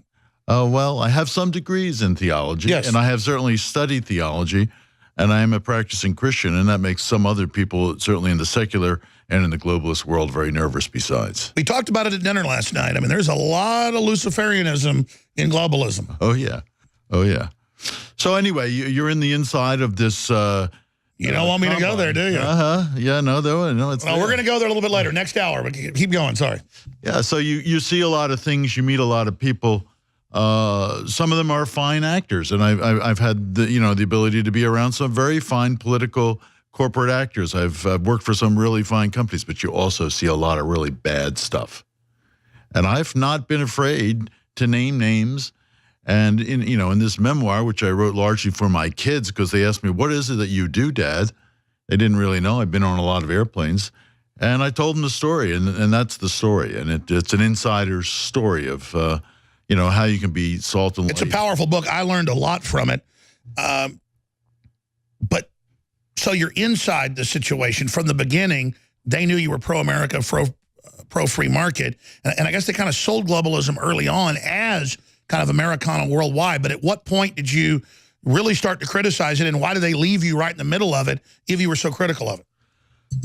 Well, I think this is a gradual process. In the 1992-95 period, globalization and Americanization were somewhat synonymous, as you suggest. And it became more and more apparent that these globalists had a very, very different agenda. It had nothing to do with America. They would use America funding, use American political prowess, but they really had their own agenda. And that's very evident in what I call the EU SSR, because it is really just as I described it, a kind of new Soviet Union, if you will, that has very, very strong globalist agenda. And it's apparent that this transatlantic relationship, which we have largely paid for since World War II, is built on the wrong premise. They've taken advantage of us. As Trump said, you know, we were really a goat. They took our money, they took our defense. We've paid 80% of the costs of NATO, and we've looked the other way. Germany, which is a very wealthy country, as only the engine of growth in Europe, is paying less than 2% of its annual GDP for defense, 1.32%. I mean, we're paying for Germany's welfare state as a result of our subsidy of NATO. That's really it, is globalists have used control of the U.S. government to parlay our wealth into all their own little adventures in the world and propping us up. And so as soon as Trump took the government's foot off our neck, suddenly things came roaring back, and all these entitled little globalists are now completely panicking. So I want to talk to you about, you predicted what's happened over a decade ago. Then give us the bird's eye view from an insider who wasn't an insider on what's going to happen next. Ted Malloch, straight ahead. We'll also tell you about his books. Stay with us. Joining us for the next hour and 15 minutes or so is Ted Malloch. He's an academic, business guy, best-selling author, been on the board of the Davos Group, been part of many of the top globalist organizations, but over the years promoting Americana and resisting it, and was one of the first people inside the organizations, wasn't over a decade ago, saying, hey, they're going down, it's falling apart, it's authoritarian, the EU is going to go down, America is going to come back. So just briefly, how were you able to predict it? What did you witness? And then tell us the next shoe to drop with Europe, as people resist its unelected authoritarianism inside Europe, doubles down with an EU army, says you will accept the Islamic invasion, becomes even more pushy, repeating history. Even after they just witnessed the Brexit, it seems to only make them more arrogant. Well, the answer to the first question is I think that you do analysis, you look at the options, you do future scenarios, you look at the trend lines, and I was an early caller in this game to say that this was going to happen. And in conversations with all kinds of leaders, both in the U.S. and in Europe, you know, we've been able to make that prediction. So I would say that in the Trump 8 years of administration, and I believe it will be 8 years of administration, we will see the world shift even more radically in our direction. America is back. It's just a huge statement in and of itself. And I think we have one person to thank for that. And globalism is all about losing your nation states, losing your individual cultures. They admit that. And it's such an ugly, horrible final revolution. It is true tyranny. I mean, it's an attack on free will, and then here comes Trump, here comes populism. Why now? Well, we don't eat European food. We don't speak European language. We don't homogenize everything so that there's no distinctness. I mean, the beauty of culture is its differentiation, its peculiarity. So I think we see this movement in Europe now. It's very strong in Eastern Europe. It's obviously very strong in Britain. There are elements in every single European country. I think the European elections are proving this, will prove it next year in Italy. All of these countries are moving back to their own nationhood. And there's no reason they can't all be great. I mean, greatness is infinitely wide. It doesn't mean they have to be at war or competing with each other. And I think that America sets the bar very high on that, and a lot of people still everywhere in the world will follow what's happening in America. So the world is moving away from this, you know, new world order back to an order that has more to do with states and has to do with national localities. A lot of people say, I don't care about Europe. But they have to understand, even the globalists themselves say, if Hillary loses, we're almost completely defeated. And then the European Union will fall next. Why is that a good thing? Well, it's unelected, it's authoritarian, it was snuck in under trade deals, just like NAFTA and GATT and TPP, and it's about self-determination. We're being conquered by this global cabal and its main final command base is the European Union and the United Nations. Correct. And so, I mean, this is really the battle of the 21st century for freedom. This is the battle of these decades. I think we've actually surprised them because we're starting to take back territory in a sense. I mean, the way I put it is with Trump, we're no longer on the defensive. We're on the offensive.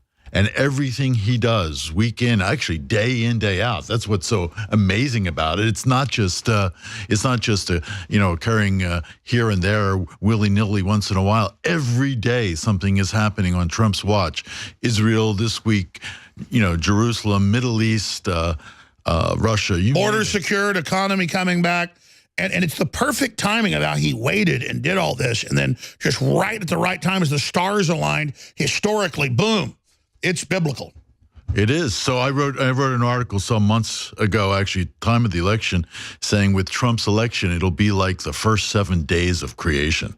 And I meant that not literally, but metaphorically. And the fact is, almost everything that I laid out in that article has happened already, and we've only witnessed the first year of Donald J. Trump.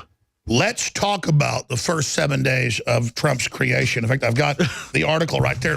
Let's go back over that. Because you predicted it a year ago. Here we are a year later. It's a checklist. It's quite amazing. What will he do? Immediately he'll end all of Obama's executive orders. Done. He'll try to stop Obamacare. He wanted to do it. It's the damn U.S. Senate that stopped him from doing it. And he'll, as I said here, cut off the head of the snake called ISIS. Done. You go down this list. It's now defeated. This checklist of some 30 The Russians declared 2 days ago they're defeated. Yeah, they're defeated. But this list, there are maybe 2 or 3 things he still has to do. So he hasn't yet built the wall. I said that By the way, CNN wrote articles yesterday saying Trump's keeping his promise keeper, and showed how he's done at least half or more of everything he said. And they were saying that was a bad thing. Oh, yeah, they believe it's a bad thing because they're in the business of media malpractice. I mean, that's a term you've coined. It's a term I've coined, and I want you to use it, so I'm glad you're using it. But the fact is, CNN and other networks, but now it's all those networks, it's all the mainstream networks, are basically just anti-Trump networks. And people are turning it off. It's just like the NFL games. People have stopped going. And that's my next question. The NFL has lost like 35% just this last year and a half, 50% total the last 3 years being political, and they don't care. They can't stop. It's just they're killing themselves. Well, they're going to go out of business. They're going to have a going out of business sale. If that's what they intend to do, then put the guy back in charge, and they seem to have done that. Don't they get that even if they kill Trump, that would make him a martyr, that they are going to lose? Well, I don't even like to have that thought, and I pray that he has security every night. But the fact is, Trump is doing all the stuff on this list. This was my wish list of everything could happen in the best biblical account, and he's done like 90% of the stuff.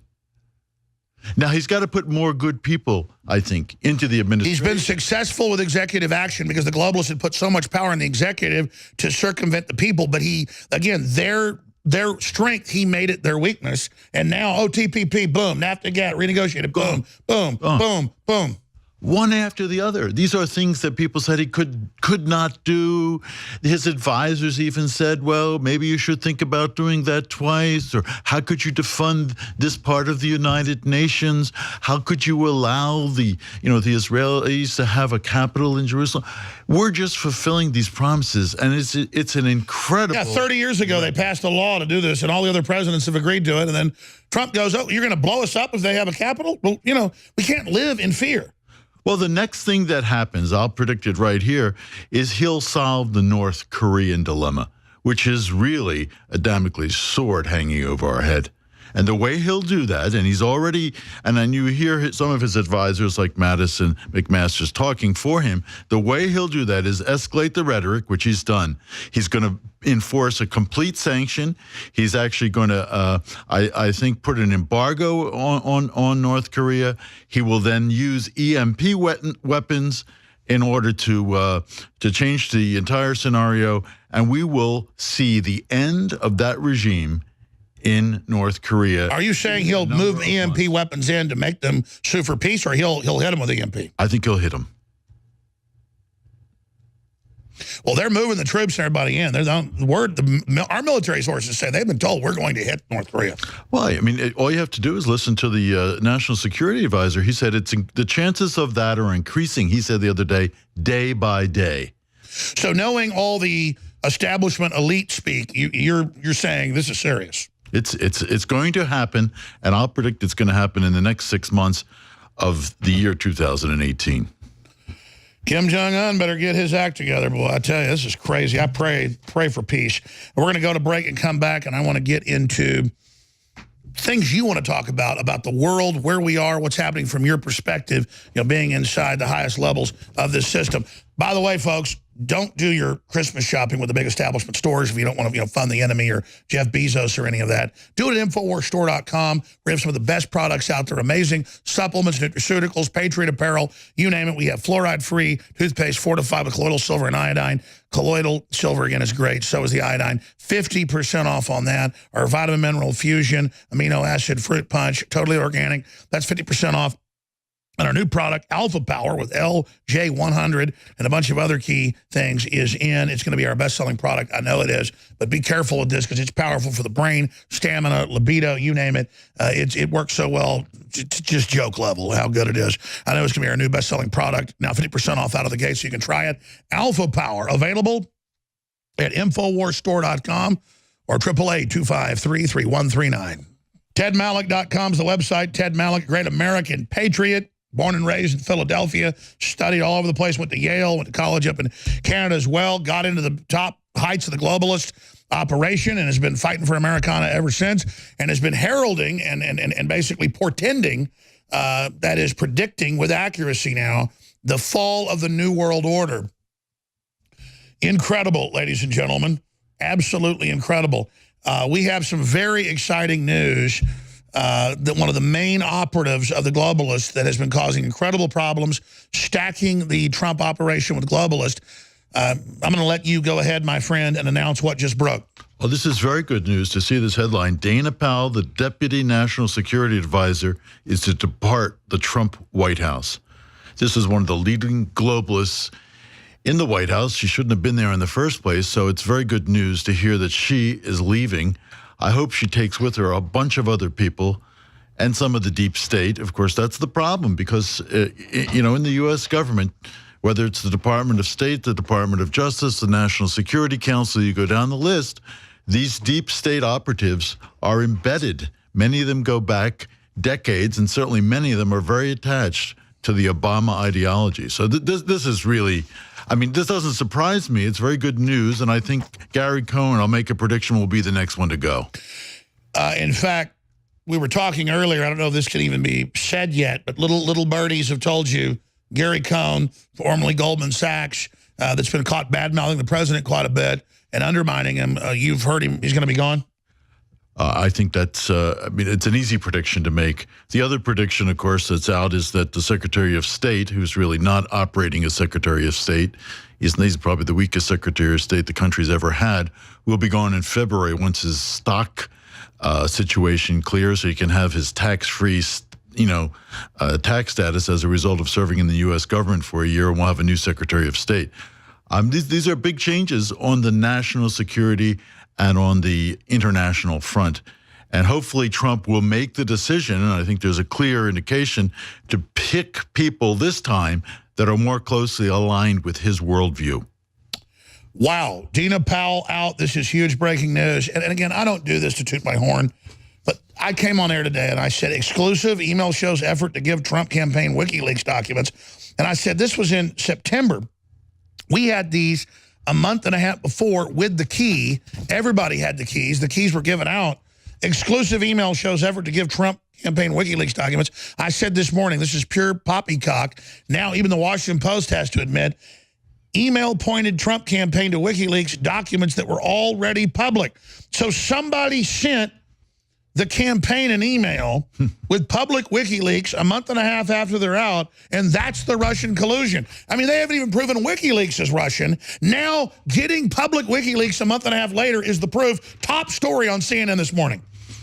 Well, in the case of Russiagate, we have a situation where Vesel Kanaya, the Russian lawyer who was meeting in Trump Tower with Donald Trump Jr. and Paul Manafort and Jared Kushner, was meeting the hour before with GPS Fusion and meeting the hour after with GPS Fusion, which is all tied back into the original Steele dossier. And that's all the fake, made up, perjury, false affidavit. That's, instead of them making an original false affidavit, because they had no witnesses, they just made up fiction, had that brought in by the FBI, certified, and then given to the court.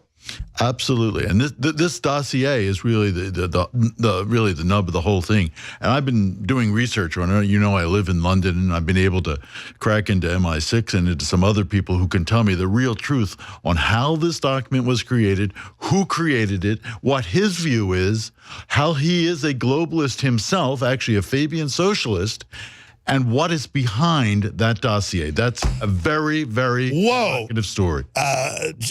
Ted Malloch, folks, Davos Group Board, Aspen Institute. Didn't you found a bunch of some of these too? Well, probably on Tuesday and Thursdays. What was your involvement with Aspen? Did you found that? No. Aspen actually was a great organization. Didn't you used to head it up, though? I was the head of all national seminars and custom programs. See, I just go off memory. We'll be back.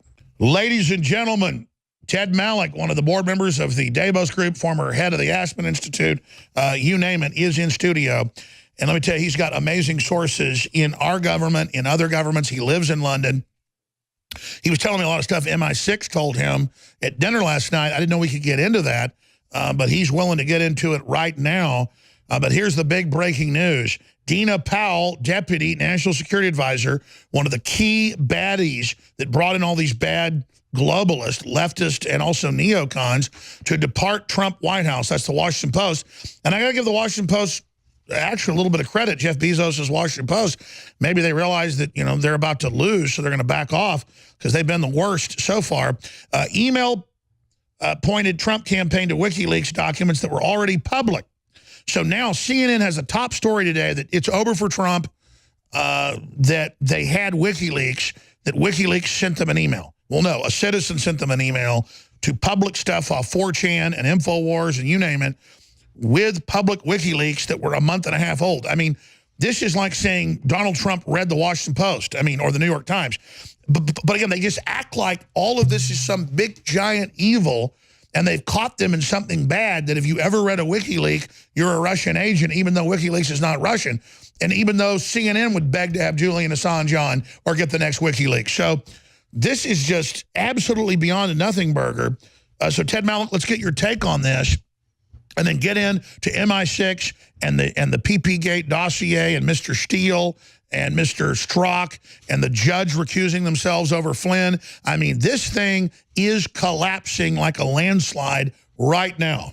Oh, it's collapsed right in front of us. I think the facts are clear. This is media malpractice. It's what we have to call. We should have a class action suit. All Americans should join it and say we're not watching these fake news outlets any longer. I mean, when I go on CNN and Christine Amanpour or any one of those other people tries to interrogate you, it's all about assassinating your ideas and trying to do in President Trump.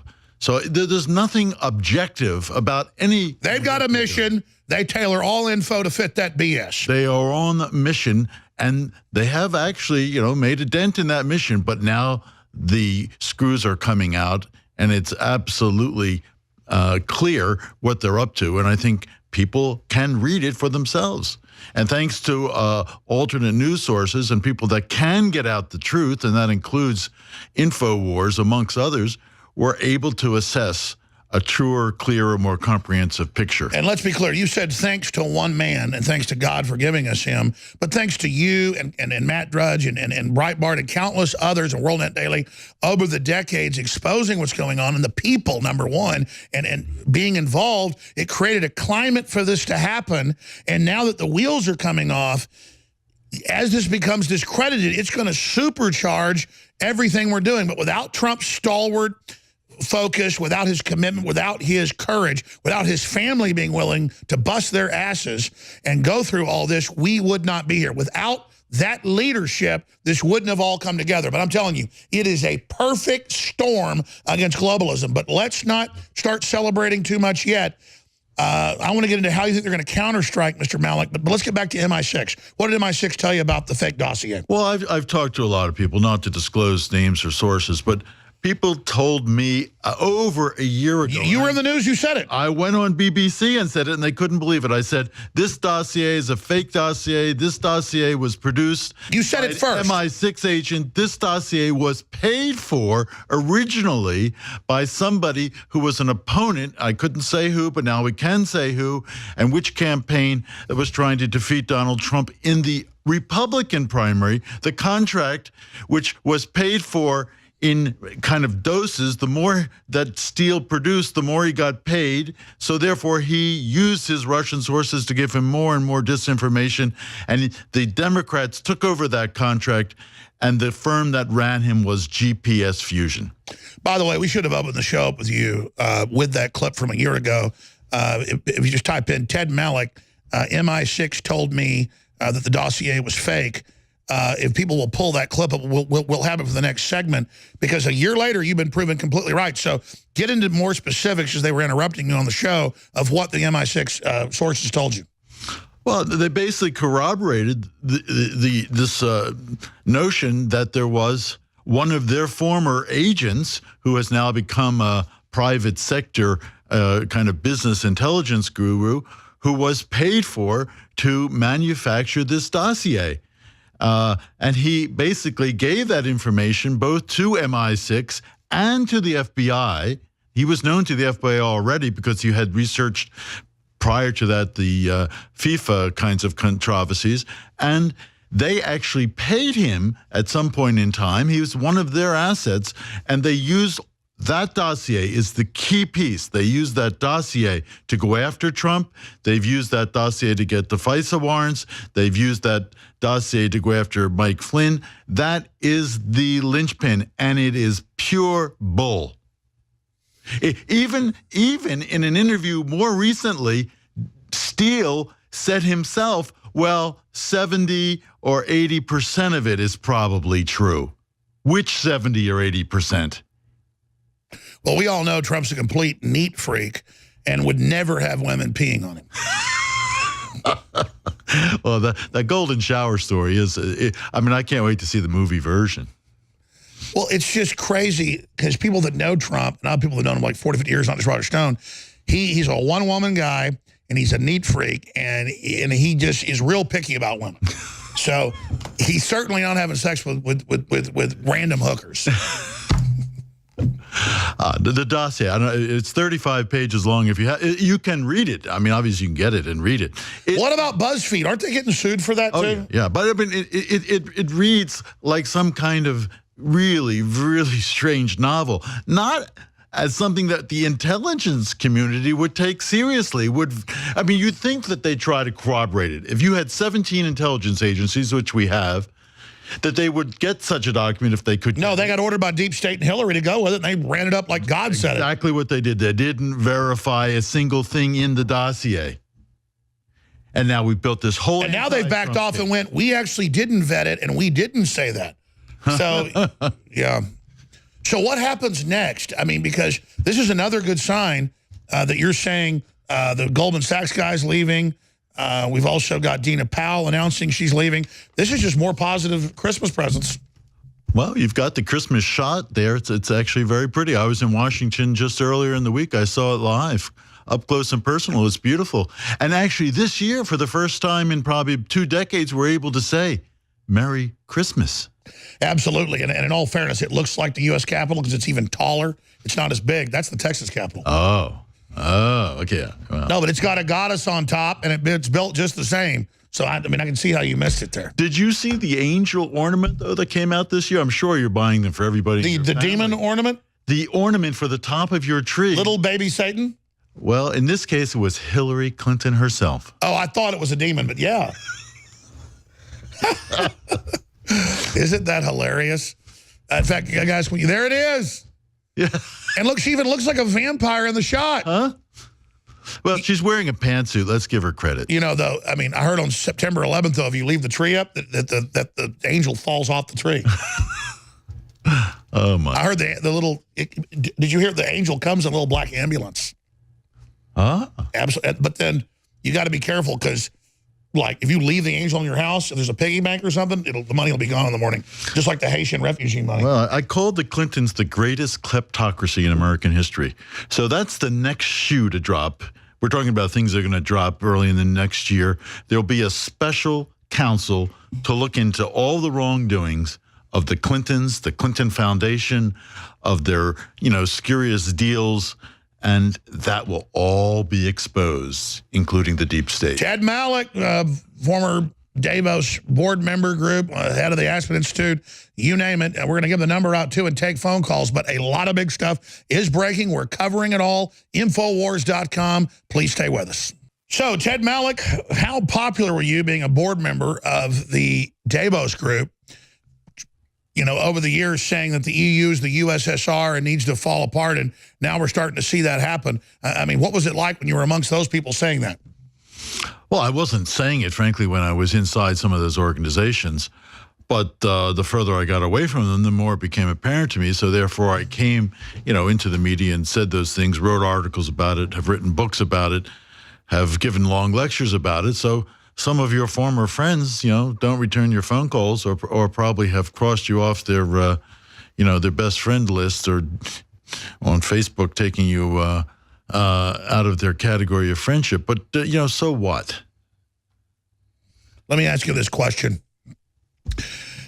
What are the globalists going to do? Because, again, they're mainly corporate groups that use government contracts and monopolies to expand power at the expense of everybody else and seek to create unified authoritarian monopolies. That's how I would describe their authoritarian command and control model. And they describe it as the technocracy that basically is doing the same thing. And they have fantasized about tech gods and population reduction and the rest of it. So it's just classic delusional behavior of these mega billionaires.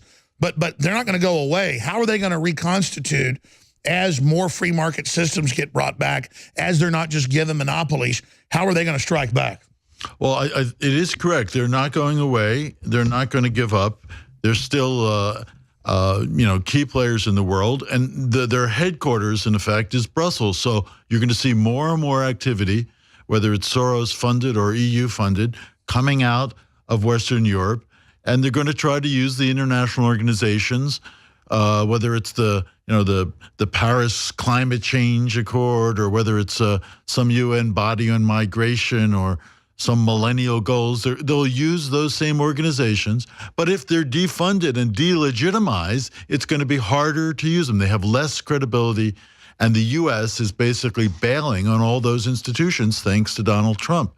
He hasn't even appointed yet an ambassador to the European Union. What does that say?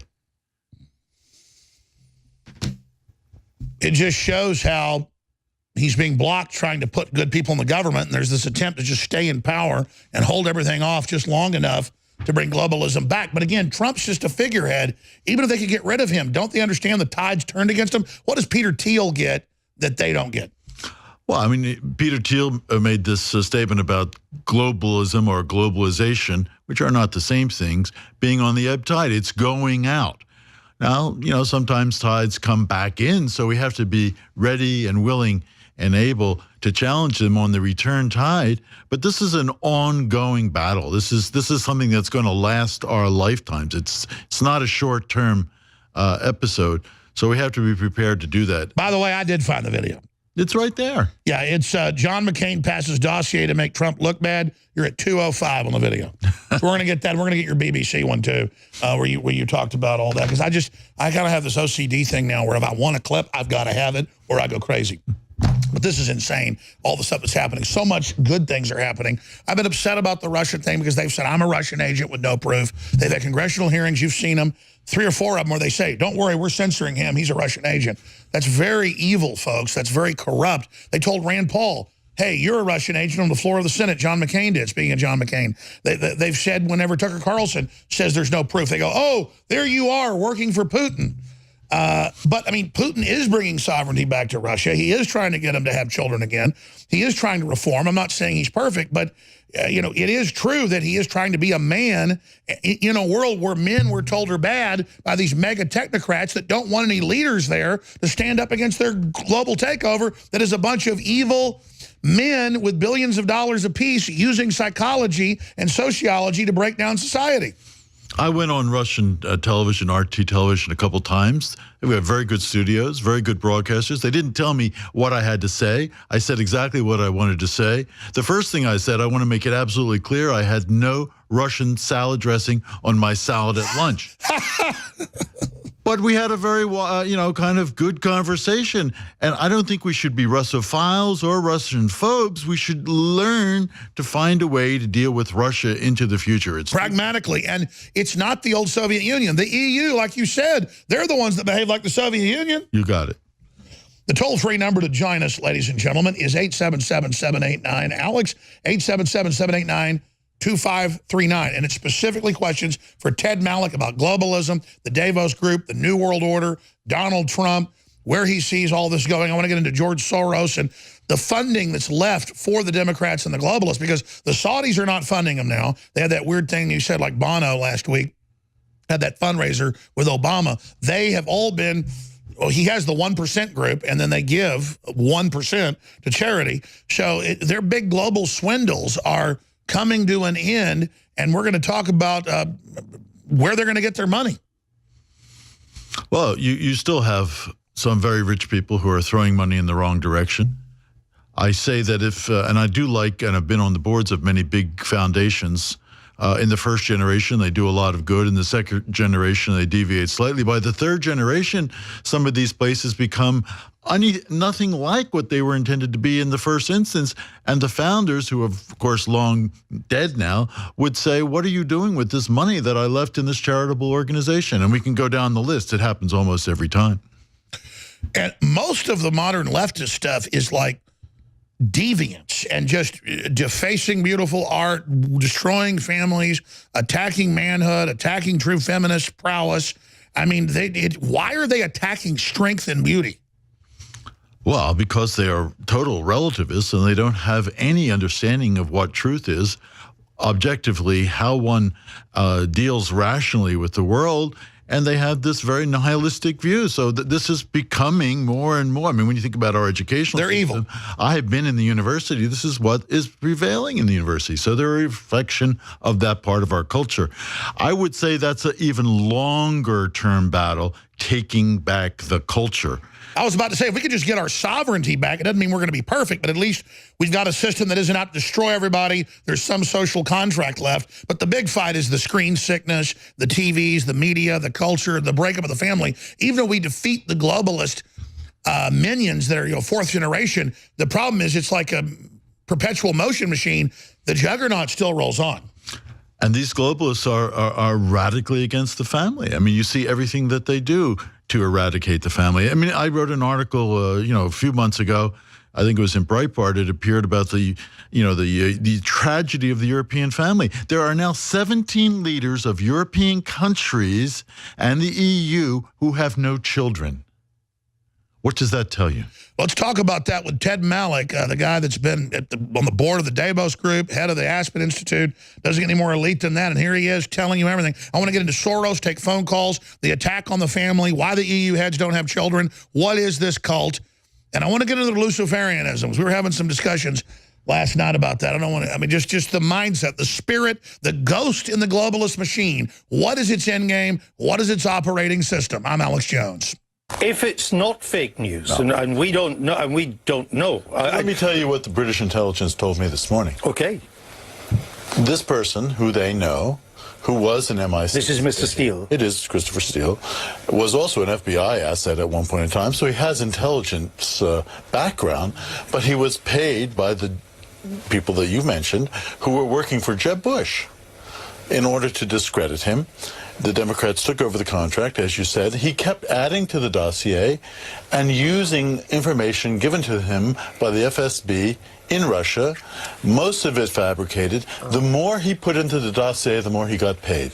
So he made a sensationalist dossier as fat as possible, just like your lawyer charges you more billable hours in order to get paid more. You said most of it fabricated. What bit wasn't fabricated? I don't know what's fabricated and what's not. Obviously, so you don't know if most of it's fabricated? Well, I mean, the stuff that we've read, the salacious stuff that we've read. Some of it might be true. Well, it is true that Mr. Trump was in Moscow. So that's Ted Malloch, who's in studio with us right now. That was right after Trump was elected in the middle of November last year. So we're talking 13 months ago. And we're talking bombshell because now the author of the PP-Gate fiction piece has now admitted that, oh, well, some of it's true, but most of it's not. So this is absolutely massive.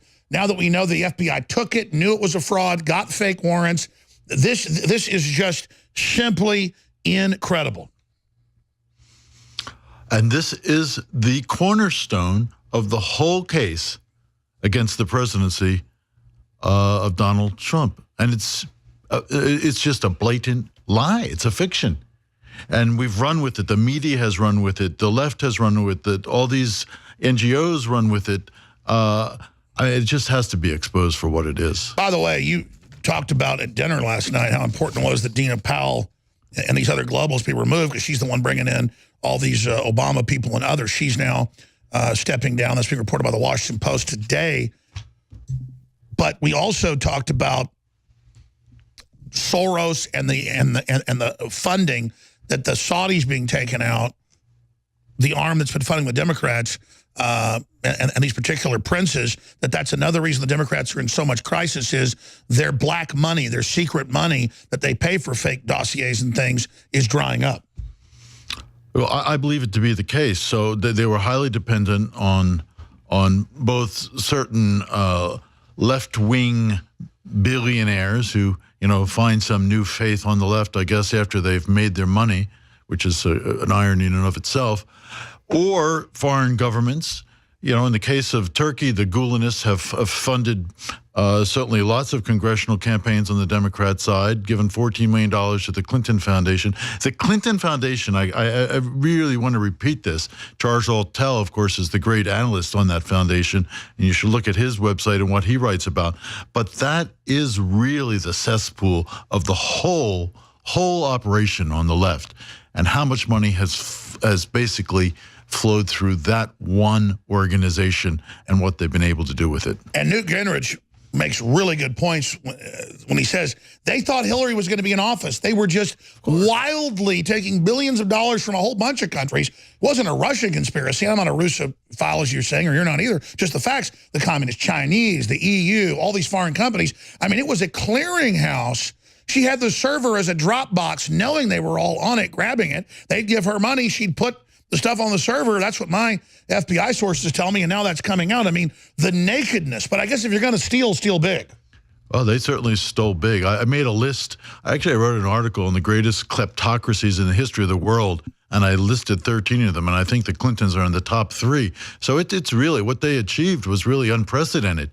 I mean, not just taking $500,000 here or there for a speech, or in her case, $600,000 for 3 speeches telling people how much she loves and is one of Goldman Sachs, but taking $145 million to do a deal to sell uranium to the Russians. I mean, it's just and then have the nerve to claim anybody that loves America is a Russian agent when you're on the payroll. Oh, I mean, much more the case. Well, every time I've talked to President Trump, I just warn him. I say, listen, they're never going to back down. They're never going to give up. They're going to keep coming after you. You've got to go after them. And, I mean, obviously Trump doesn't need my advice on that front. But here's the deal. We're not being vengeful about the Clintons and these people. But they need to go to prison. I mean, they need to pay so other people learn you don't get away with this crap. The fear of God needs to be in these people. Well, we are a country of laws, so, we shouldn't have people that are outside or above the law, regardless of political office. So there should have been already. I mean, I really can't believe that there isn't a special prosecutor or a special counsel to look into all these evils and sins of the past administration, whether it was meetings on the tarmac in, Phoenix, Arizona, whether it was the server, whether it was the uranium deal. I mean, we just need to see the truth on all this, and the Congress has not been able to unearth it. So let's get a special prosecutor and put it under a microscope. There's no reason why our Attorney General should either recuse himself or hesitate from doing that. you know, when I was a kid growing up, I didn't know what God-fearing meant. But as I get older, I realized what it means. It's not that God's evil or bad. It's that you have respect for God, God's laws, and common sense. You've seen how when people don't follow common sense and natural law, they get destroyed. So it's not even a fear. It's a respect. And I've noticed these globalists are all really hateful psychopath, sociopath, control freaks, neurotic. Some of them aren't occultic. Some of them are. But a lot of them, it's like in the WikiLeaks, you know, they're talking about all this Aleister Crowley stuff. And you realize what a pathetic group looking for power, even if you don't believe in God or the devil. I do. In an archetype of the devil.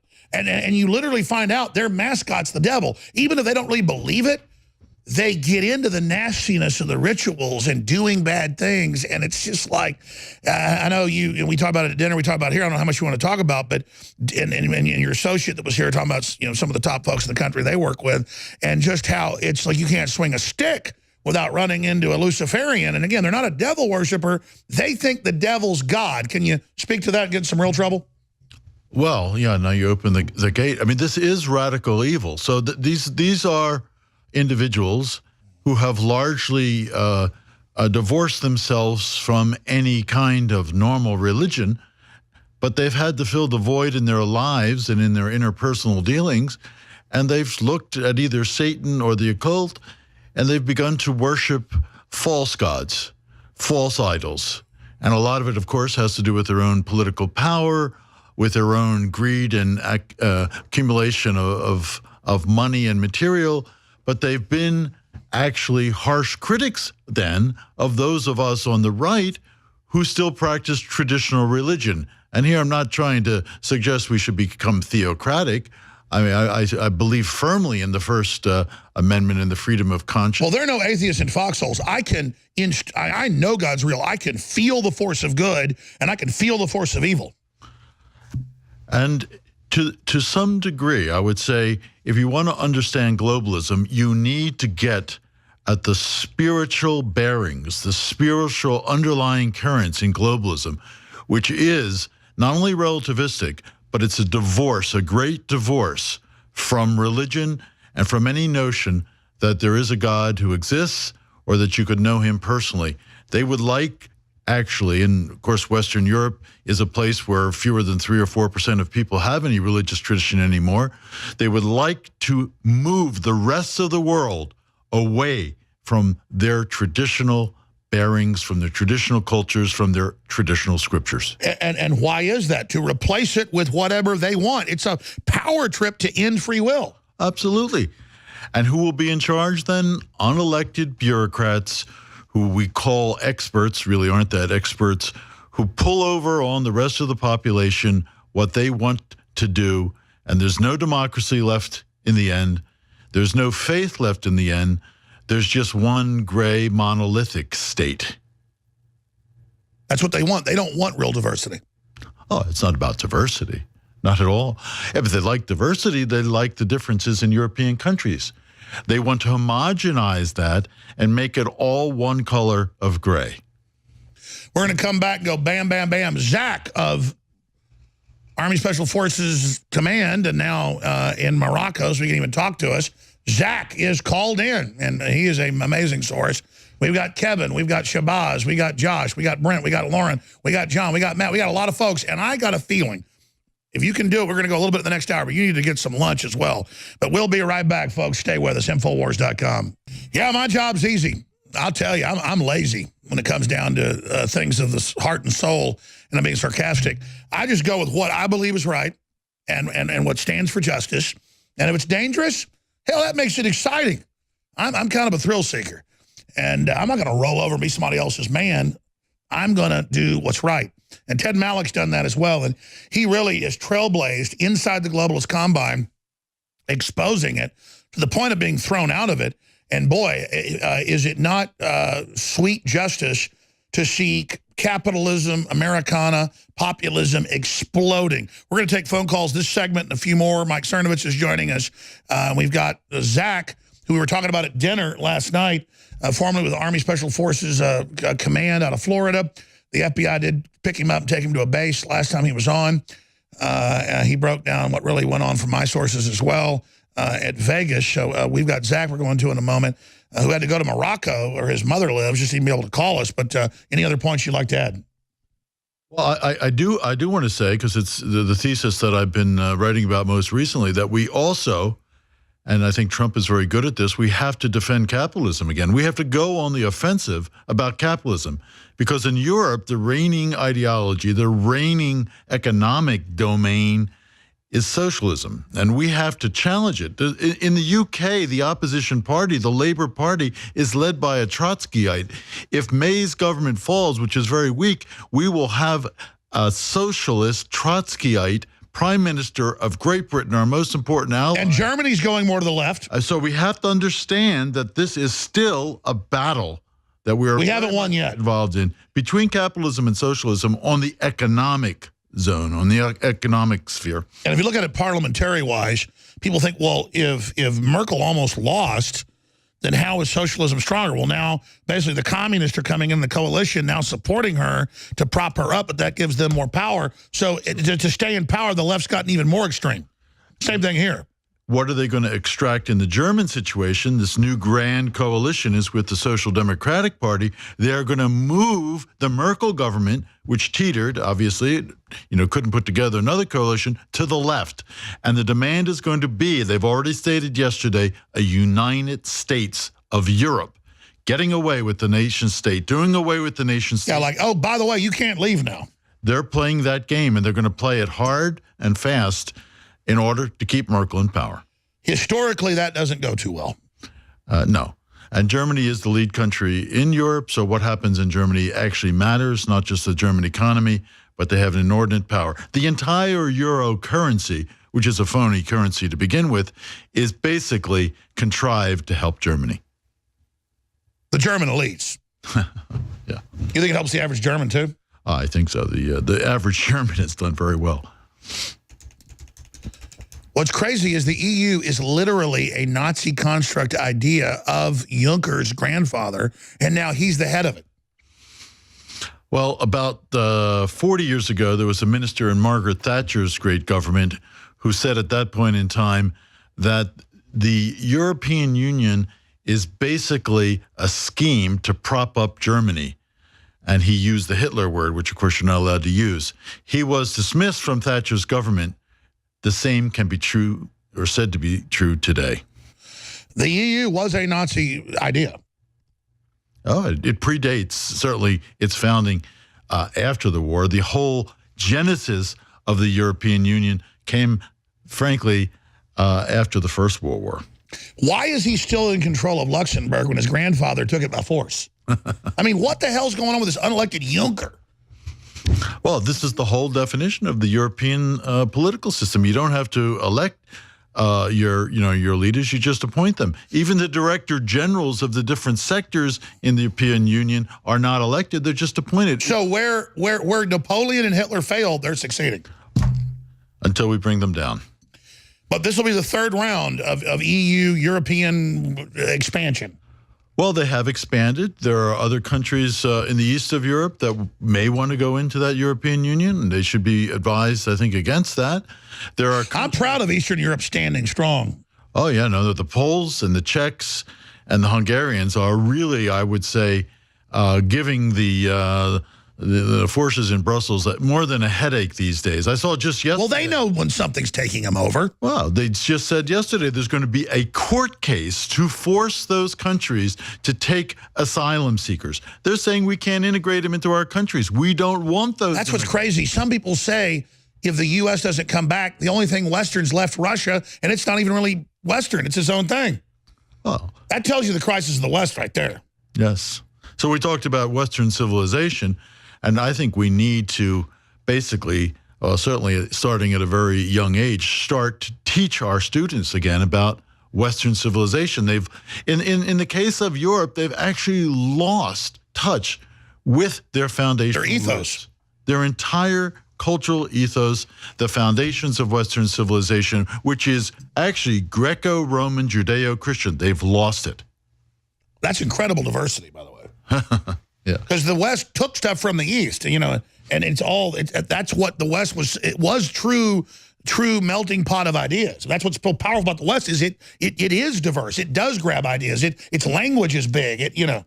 Well, it's also the place where all innovation, has been centered, where technology started, where we had the basis of economics, where we're the foundation of law. All of these things were rooted in that Western culture. And we want to just wash our hands of it and say, well, let's have multiculturalism. When it's not even multiculturalism, it's globalism, a synthetic system of enslavement. It is very synthetic, to say the least. But let's go to the calls. Absolutely. Briefly, folks, support the broadcast. Don't fight the crowds. Don't fight the traffic. InfoWarsStore.com, 50% off on the great toothpaste. It's fluoride-free with the iodine colloidal silver. 50% off on the Vitamin Mineral Fusion amino acid. That still has to end in a couple days. And we now have Alpha Power, the strongest male and female enhancement for stamina, energy, libido. It is, quite frankly, over the top insane. Alpha Power, 50% off out of the gates at InfoWarsStore.com or InfoWarsLife.com, and your funding makes it all possible. So I salute you. We're not winning, but we're turning the tide. We could win. So thanks for supporting us. 888-253-3139, Alpha Power, the latest product, and I think it'll be our bestseller overall. It is just crazy powerful. I mean, I said with top formulators, I want the ultimate sports enhancement, energy, libido, and the ton of money went into this. The amount of product in it and the purity. The LJ100 and all the rest of it is just look out. Alpha Power. All right, let's go to Zach in Morocco. Zach is his real name. He's been in the special operations and intelligence, put out information in the last 6 months where he's been picked up and sent to military bases. So he's now left the U.S. We'll see what Zach has to say from Morocco. Zach, what's the latest? First and foremost, it's a pleasure to be on with you, gentlemen. So happy Friday, and it's a beautiful day to be alive. With that being said, I have a couple dots to connect here. Some very interesting information coming out. First and foremost, a lot of people could do this intel, but let's look at Barack Obama following the footsteps of Trump globally. Immediately following his China trip, he's in country. Immediately following his India trip, he's in country 3 or 4 days later after the administration and Secret Service leaves. So Barack Obama has kind of been off the radar, even via social media, but make no mistake, he's making his rounds around the world to try to cover whatever bases he can. And the reason why this is important is because of this point. Let us not lose sight of the deep state and ISI-backed Awan brothers who were in Congress and the Senate with their IT working, if you would call it that, which was essentially a cover for blackmailing tactics. This is Debbie Wasserman Schultz, this is HRC, this is everything. And now I could say with full confidence, with the shakeup going on in the DOJ via FBI, that this is all coming down, crashing soon. It's all coming down. And Rand Paul, who's as active as anybody is in the Senate, knew this, had the Awan brother information, had the intel, and obviously we haven't heard from him since he was attacked in his own home, disgustingly, in Kentucky. And I have a couple more points. 6 of his ribs broken. Yeah, this is a total psyop. And again, you're totally on target with everything you just laid out. Obama is acting as the shadow president with the shadow government saying, don't listen to him, we're about to take him out. Getting world leaders lined up and ready for Trump to be killed or removed, as they've said they're going to do in December. We'll see if they do it, but they've been saying they are. So this is a hell of a time to be alive. So this is the big connection. Our attention span has become so short and evaporated due to everything that's going on. But let us not lose focus of the Awan brothers. They worked for upwards of 100 individuals with Congress. Sure, let's be clear. Obama and the globalists use Islamic outside groups as muscle for their attempted takeover of the U.S., and we still have those stay-behind networks connected. So when we come back in 1 minute, I'm going to ask Zach then why you're getting into the Awan brothers, but you're absolutely right. The Muslim Brotherhood, Saudi Arabian funding, Muslim muscle has been used by the traitorous Democrats in their attempted takeover with Hillary. That failed, but we got to deal with the stay-behind networks at the same time. Ted Malloch's our guest. Stay with us. Zach, straight ahead. All right, Zach, I'm going to finish up with you. I'm glad you were able to call in. I was just talking to Ted about you last night during the break. I mean, you've done nothing wrong, but the stuff you know is what they're scared of, exposing the Vegas stuff that we were already on the trail of and getting into what's happening globally. I see desperate fundraising by Bono for Obama. I see their networks being rolled up. I see them in crisis mode. I see them now going after all the people with the whole fake investigation of Trump. I mean, I think we're starting to really smell victory in the air. What do you think, Zach? I absolutely concur, and whether or not we could smell victory, make no mistake, the second American Revolution is in full engagement as we speak. And the reason I bring up that first point is that speaks to several individuals who know what I'm talking about and people who could do their own research there. But the point being is that the establishment and the power brokers for the last, I would say, 20 to 25 years anticipated a Hillary Clinton win, or worst case scenario, a Jeb Bush win. That went very sideways during one of the debates when Donald Trump sort of, called Jeb out and said about his whole family in 9/11. I mean, it went sideways there, and we haven't looked back since.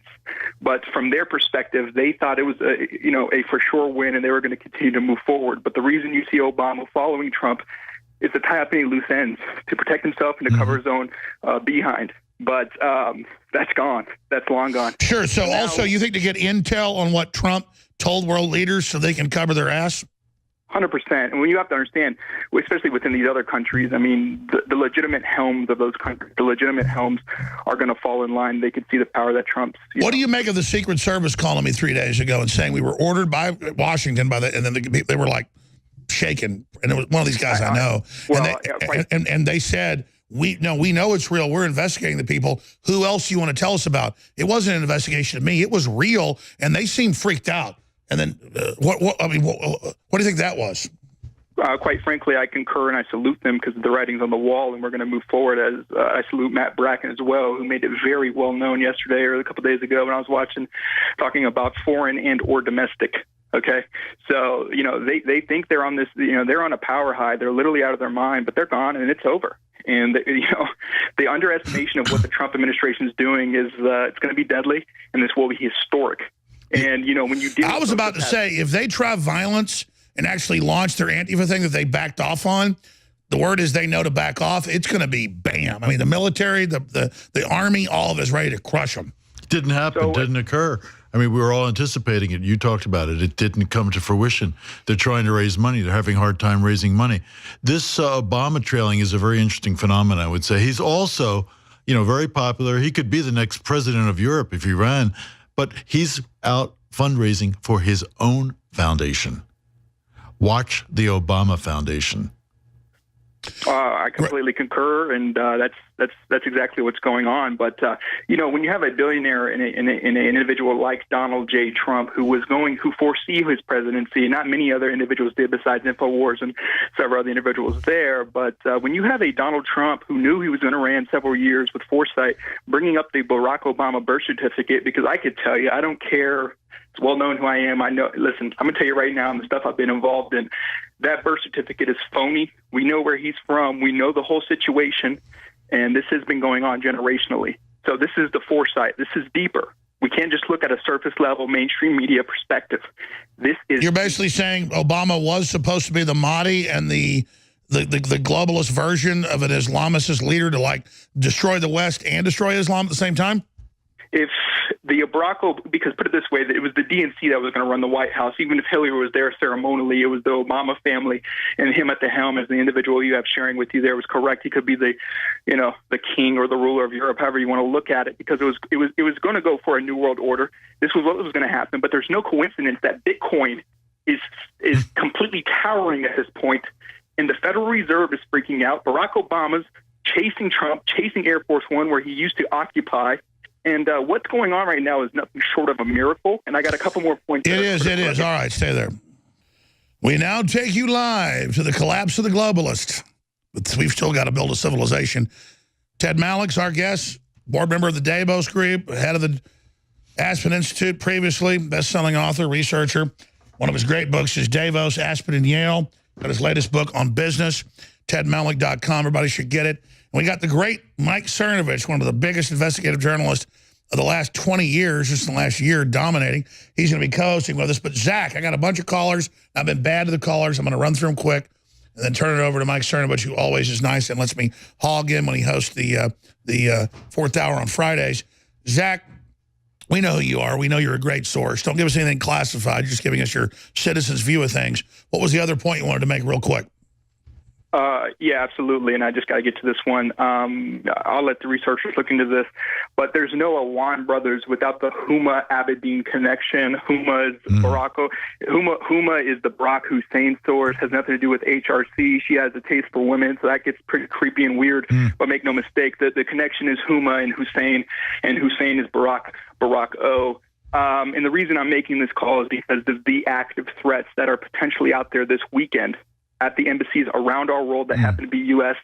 and stateside. And that's the reason I'm making this call. You know, the kind of trouble I've been in and stuff, but at this point, this is the second American Revolution, and I do call you from the Kingdom of Morocco. And I also challenge your guests to look up the Moroccan-American Treaty of Friendship that was signed in 1786. Morocco was the first country to recognize the United States of America. That was signed by John Adams. That was signed by Thomas Jefferson and the Sultan Mohammed III of Morocco. And it's no coincidence I'm here. I'm a patriot. My family has been involved in this since the get-go. My colors don't run. And I got one more point, but I know you got to get to other people here. Go ahead. Okay. So the big connection is the Huma Abedin Barack Obama connection. There are active threats. When we see the capital moving in Israel, this was understood that it would cause unrest. This is a hand being played in a very, very elaborate game of poker. We understand that the unrest would come. We understand that there would be a threat. But we're here. We're facing it, and it's not going to phase us. Something may happen this weekend. Sure, it's meant to flesh it out. You want the confrontation, you're going to get it. And it's getting it. And this is year one. Make no mistake, this is year one of the presidency. The reason I'm making the call, the reason I'm connecting these dots is I have faith in the Trump administration. I have faith in the presidency. I have faith in the country. And there is an active threat right now, stateside and embassies around the world it will be blamed on Donald Trump for moving the embassy. But, you know, we're not going to have something held over our head and be threatened constantly. And one more. Sure, it's been intimidation. It's been terrorism. When you see the leader of India, an established country with over 1 billion people there, falling into the arms of Donald Trump, why do you think that is? Because Pakistan, the Awan brothers, Huma, they're not in the White House. They are mortal enemies. So when you have the Indian president falling into the arms of our current leader, this is the most symbolic image that if you don't see the writing on the wall, you won't understand. But there's a reason for that. And that affects China and everything else. Zach, stay in contact. Be safe. Amazing. Ted Malloch, then we're going to bring in Cernovich to get his take on this. Oh, no, it's very, very, very keen insight there. I'd listen to him all day long. I think he's on the tip there of a number of things that are happening. But the whole world is changing to realign with the presidency of Donald Trump. America is special in destiny. It has been since the very first appearance of Americans on the shore, and it is a city on a hill. So we were just walking by a wonderful portrait that you have, one of my favorites of Ronald Reagan, and it brought back all of those heartbeats of his speeches and how he viewed America. I think we're in a new morning for America, but it's going to be a bumpy ride, and the rest of the world is going to have to learn to live with President Trump. Yeah, I think they're realizing their will is broken right now. Mike Cernovich, you've always got huge breaking news. Ed Cernovich right there on Twitter. Everybody should follow you. You got a lot to cover here. I'm going to ride shotgun and take a few calls, or I can ditch these poor callers been holding like great folks, Shabbats and Kevin and Lauren and Josh. But you've always got huge breaking news. What do you make of Dina Powell leaving all this? You've always got the cutting edge. Mike Cernovich.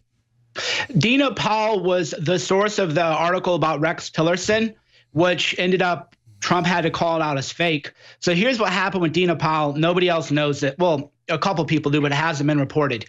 She planted a fake story with the New York Times and other outlets about how Rex Tillerson was out. Dina Powell thought then she could move Nikki Haley to Secretary of State, and then Dina would take over as the United States ambassador to the UN. After her little chess game and power play failed, then she saw the handwriting on the wall, and she has also been a leaker for the entire year, so that's why she left. Mike Cernovich always has the exclusive. What other giant exclusives do you have for us, Mike Cernovich? Well, I mean, you know, we got him warmed up, but that's the truth about Powell and warmed up. I mean, today there's so much going on, man. The Roy Moore video or yearbook's a forgery. And so I want to apologize to you, Alex, and to InfoWars. I owe you all a big apology. So as a man, I'll own it. I said, Alex, you're crazy. It isn't 2 signatures. You know, I was like, we can't do conspiracy theories. So, and I told that to many listeners and viewers. So I would just like to apologize to everybody listening, everybody watching, and to you personally, that you guys were right on that and I was wrong. Well, I only remember, we just reported that he was saying it was fake. They looked different. I mean, I wasn't like betting the farm on it. But you guys were right, though, and I dismissed it outright. So I have to own that. As a journalist, you know, what I've learned about people is they're all right if you get it wrong, but you own it and you admit it. But what they hate is what the fake news media does, which they never own their mistakes. I mean, it's a forgery, Alex. I mean, this is the world we live in now, where they will fabricate evidence against us to bring us down. And then the media, CNN, said that anybody who says these signatures might be fake is a conspiracy theorist. This is actually what they said. They go, oh, you can't even ask that question. You can't even examine a signature. Well, they didn't do a very good job. It looks like 2 different handwritings. Yeah, exactly. And that just goes to show that even I am still, in a way, a victim of the fake news brainwashing. Well, nobody can be perfect in the middle of this. Half the time, I don't know what end is up. So, Mike, you're nice. I don't even really remember that. I remember us saying it might be fake and all you questioning it. But we're not running a cult here. Paul Watson agrees with me a lot of the time. He disagrees a lot of the time. But I know we're all good people. We're all good actors here trying to figure out the truth. Ted Malik? Yeah, I mean, I said the same thing about that signature. I thought it was probably written. I mean, if you do the kind of analysis, forensic analysis that you would have to do, they were unwilling to do it. So what does that say? But if you do that analysis, then you might even see that the handwriting was basically done in the last year. And it's a yearbook from decades ago. Exactly. They can study the ink. I mean, people know how to do this. I don't know how to do it. But they got an electron microscope. They look at it and know what it is. Science. Let the scientists look at it. Let them have a look. You know, I've not harassed any women. I don't have any weird skeletons, but I just wonder what the new Jack in the Box thing is going to be, because they've been going after everybody, and clearly we predicted this whole Weinstein thing was just to get after Trump. They now admit that, Mike. Yeah, they're now trying to actually frame us. So my wife and daughter have been receiving a lot of threats from the far left media. And then when I defend myself from the threats, they're now saying that I'm harassing them. So we live, I mean, Alex, I just don't know what to say other than the media has become no different than a domestic terrorist arm. They attack our families. They attack everybody close to us. They lie about us. They frame people for crimes. They fail to report material things like General Flynn was framed for obstructing justice because, as we now know, the FBI agent who did the interviews was in the bag for Hillary. And now the judge is recused. Mike Stern is taking over. I apologize. Every caller on hold gets a free T-shirt or Alpha Power, whatever they want. I apologize to them. Ted Malik, thanks for all the time. It's been amazing. TedMalik.com. I can't wait to have you back on. Mike Stern is taking over and get out of his way. Great job with the crew. I'll be back with David Knight this Sunday, 4 to 6 p.m., Lord willing, and the War Room's coming up. All right, he's coming up. Stay with us. Spread the links. Spread the articles. That's an active resistance. We have Mike Cernovich coming up. And we're back. Mike Cernovich, Facebook.com/Mike Cernovich. But let's go into a little bit more about the Dina Powell thing. So I retweeted a couple of tweets to my timeline. So to the fake news media, they're very surprised that Dina Powell has left. But if you read my tweets, and that's why I put them at the very top of my timeline so people can find them, Dina had been plotting a coup against Tillerson for a while. So Dina wanted to be the U.S. UN ambassador, which Nikki Haley has. The plan was that if Tillerson were out, then Nikki Haley would take over for Tillerson, and then Dina would slide in from the NSC over to U.S. UN. That's why that big story broke a week or two ago where they said Trump and Tillerson hate each other and Tillerson's out. Well, then Trump tweeted out, no, I mean, actually, that's fake news. That's a lie. So that was all a Dina Powell coup. And let's take a look at who Dina Powell is and why this is a big victory for the Trump people. She's a Goldman Sachs person through and through. She had always been against the Patriots. She had said very derogatory remarks about the deplorables. She had always said that she was better than everyone else. And she brokered that big deal with Saudi Arabia. She did, and Gary Cohn did, because Goldman Sachs, are they going to get a piece of that Saudi Arabia deal, a little piece of that action? So what happens is these people, they go from Goldman Sachs into government, they broker these big deals, and then when they go back, they get richly rewarded with bonuses. But of course, don't call it a bribe. It isn't a bribe. It isn't a kickback. It isn't a payoff. They're just, that they're being rewarded for their great public service. That's right. That's what it is. They're such great public servants and they're being awarded. So Dina Powell has always been bad news. She was brought in by Javanka. So a few things that a lot of people don't know about the National Security Council that I've always known. McMaster opposed the move to the U.S. Embassy, or the move of Jerusalem being the name of the capital, and for Jerusalem be the embassy. And again, I tweeted this stuff out, I don't know, months ago, way back in March, April, again in August. McMaster had always said that, hey, we can't make our embassy be in Jerusalem because then terrorists might attack us. McMaster's viewpoint is that we should appease terrorists.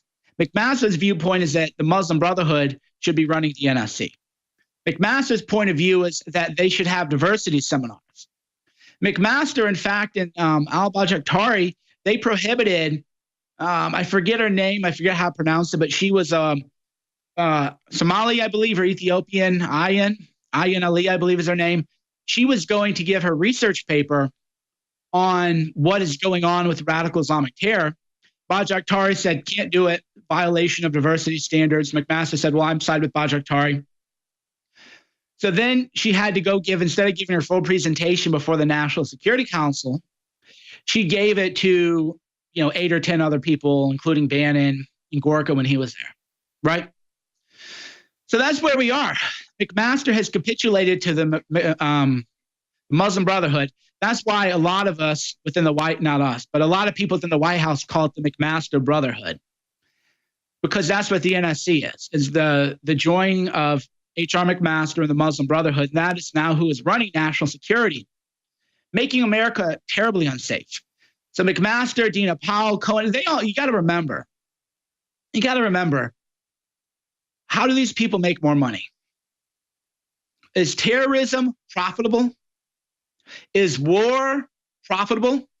Does Goldman Sachs make a lot of money when there are wars going on? Because remember, they're not the ones fighting these wars. Dina Powell isn't the one who's going to fight these wars, right? Yeah, McMaster worked at a think tank backed by Soros. So everywhere, there's also a big story GQ broke. They're calling it a conspiracy theorist, but there's a new article about how McMaster is getting information to Soros through Petraeus, which I reported on with Alex Jones, 6 months ago. That's the thing. I've broken so much news that I can't even keep track of it all. But GQ, and they're kind of like snide and dismissive. They go, oh, listen to the latest conspiracy theory about Soros-funded groups and Eric Prince and McMaster, but it's true. Everything in that article is true. McMaster is he's a puppet of Soros, and he is a puppet of the Muslim Brotherhood. He's in cahoots with the Muslim Brotherhood, right? So the GQ article, for those of you listening, headline, have you heard the one about the Clinton-Soros plot to overthrow Trump? So I actually gave comment on this article, and, they're always going to spin it the way they're going to spin it. But the truth is that Bajaktari, who is McMaster's right-hand man, hardcore into the Muslim Brotherhood and hardcore into helping eliminate any kind of references to radical Islamic terrorism. His wife was a diversity director for the Pentagon. This is all verifiable stuff. There are multiple pictures of him with deep state members. So you can find Bajaktari with all of the Obama holdovers. They're all very good friends. But the mainstream media, they don't want to report this. But when they do report, they go, oh, have you heard this latest conspiracy theory? You mean like the conspiracy theory that the yearbook was a fabrication? You mean the conspiracy theory that the yearbook held up at a press conference by Gloria Allred was a fabrication, forgery? Yeah, that was a conspiracy theory too. So many So many conspiracy theories, you just can't even keep track until, of course, then you find out that what the media calls a conspiracy theory, 9 out of 10 times it's going to be true. So Chris Kalizia, CNN, goes, Roy Moore is appalling. Yearbook defense. And you scroll down to the article. Kalizia goes, Roy Moore is such a bad guy. He's trying to claim the yearbook was a forgery. What kind of conspiracy theorist would say the yearbook had been forged? These people are out of control. So it says Roy Moore faces accusations from 5 women that he pursued sexual relationships with them while they were aged between 14 and 18, and he was in his mid-30s. Well, right away, that right there is what I would call spin and not fabrication. And by that, I mean, they're not lying. Roy Moore did face accusations, but if you're on a date with an 18-year-old and you're 32, hey, I'm not saying you should do that. I'm not saying that there's anything cool about that. I'm not saying I endorse it, but that is completely legal. So that isn't an accusation. If somebody goes, oh, yes, we went to the ice cream parlor, had a scoop of ice cream, and I was above the age of consent, then that's not an accusation. That's just telling that, yeah, we went on a date and he was into, an 18-year-old, right? But then the next paragraph down is where they really think they got him good. The next paragraph down, they go, Roy Moore's latest defense against these serious charges, that the inscriptions from Beverly Young Nelson's 1977 high school is fake. Exclamation point. Fake. How dare he? It's written in that kind of very snarky liberal style, but today ABC News revealed by accident that it was fake. So what we're going to do in the next segment is we're going to talk about ABC News, how they accidentally broke news, and now how they're trying to cover up news they accidentally broke. And we're back. Mike Cernovich here with some ho, ho, ho, Merry Christmas news. There is a special right now in gift cards. InfoWars gift cards. If I believe it right, correct me if I'm wrong, I believe there's a discount now on gift cards. I believe it. I don't want to get it wrong. Hold on. I don't want to be wrong. But I thought I got an email saying I'm going to have to confirm that, though. I don't want to spread. So I'm going to be careful. And I thought I saw there was a discount on the gift cards, but I don't see it listed actually on the website. So unfortunately, I don't know. Maybe I'm spreading fake news about 10% off. Okay, so it's not showing on the website, but get gift cards for Christmas at 10% for the InfoWars store. So I don't know why that's not really showing up, but that is a great special today. It allows people to buy whatever they want to buy, whenever they want to buy. Everybody loves gift cards. Everybody loves InfoWars. So this is a way to support real news. This is the way to make yourself healthier, to help other people become healthier. You can buy anything you want with the gift cards, and you can get your family taken care of. So there you go. Doesn't get any better than that. 10% off cash. Best investment you'll make other than Bitcoin. But you're investing in your health, so maybe that will be even better than Bitcoin. So today we have a lot of news. So I'm going to look away from a second just to try to tie this all in. Because I want to talk about how the media is going into Trump's health now, right? So Don Lemon of CNN and Morning Joe and all the media, they're talking about Trump's health. They're saying, is Trump healthy? Is Trump okay? Well, wait a minute. I thought that it was a conspiracy theory. To talk about health, because remember when we talked about Hillary's health? So for those of you who are listening in, I'll read you the tweet I tweeted out. Remember when the media said speculating about someone's health is a conspiracy theory? Amazing how the rules change. Morning Joe Roundtable speculates about Trump's mental health. So Morning Joe, of course, is MSNBC.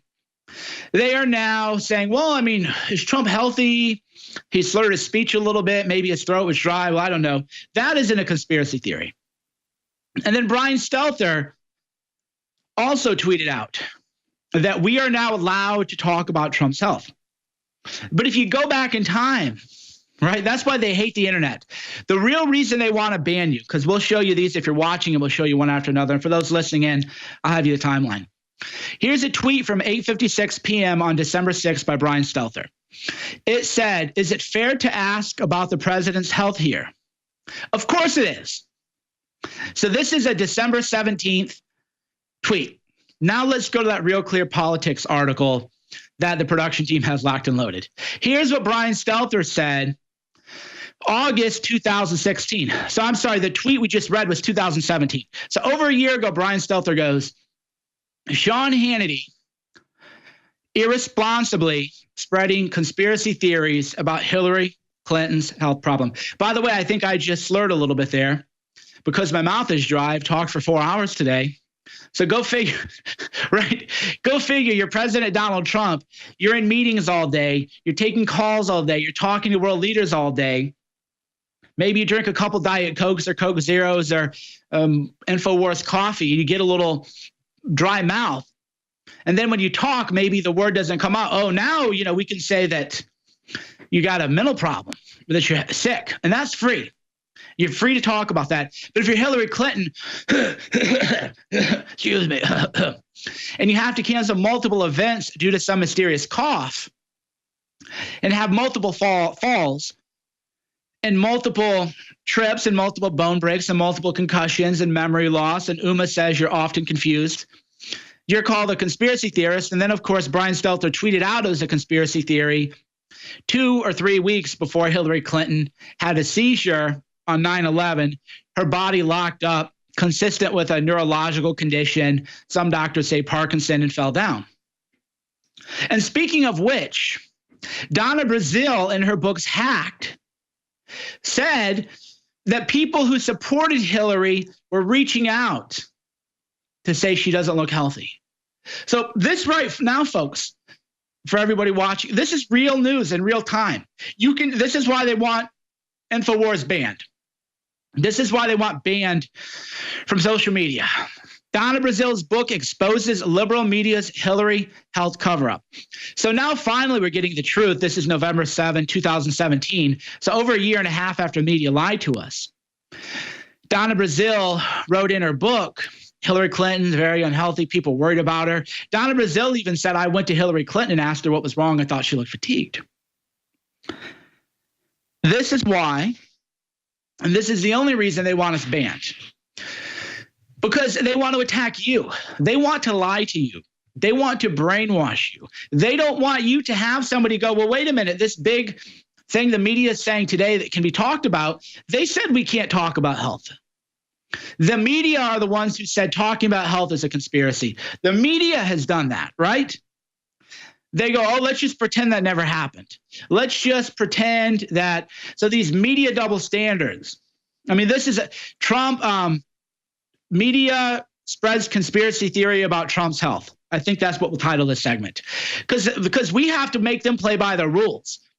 So the media, they are now the conspiracy theorists, and they're spreading conspiracy theories about Trump's health. Because unlike Hillary, Trump just had a dry mouth. My mouth is a little dry right now. I got some kombucha next to me that I'm drinking in between segments because I'm a little parched. Because if you talk as much as I talk, and as Trump talks even more than I do, eventually your vocal cords are like, no, we're going to go on strike. So Trump one day slurs a few words, and now is open season on his health. But Hillary Clinton has multiple coughing fits, multiple dizzy spells. Uma sends an email. Hillary Clinton is often confused. Hillary looks unhealthy. She looks sick. But that's a conspiracy theory. And then Hillary Clinton faints and has a seizure. And then the media goes, oh, she's hot. She didn't drink enough water. And then you look at the temperature, and it was really like 85 degrees or something. We're not talking about she was in Iraq or Afghanistan. So, yeah, here's Morning Joe. For those of you listening and not watching, you can watch the Morning Joe people say, oh, Trump, he slurred his speech, got an S wrong. Because of that, must be sick. This is a media conspiracy theory.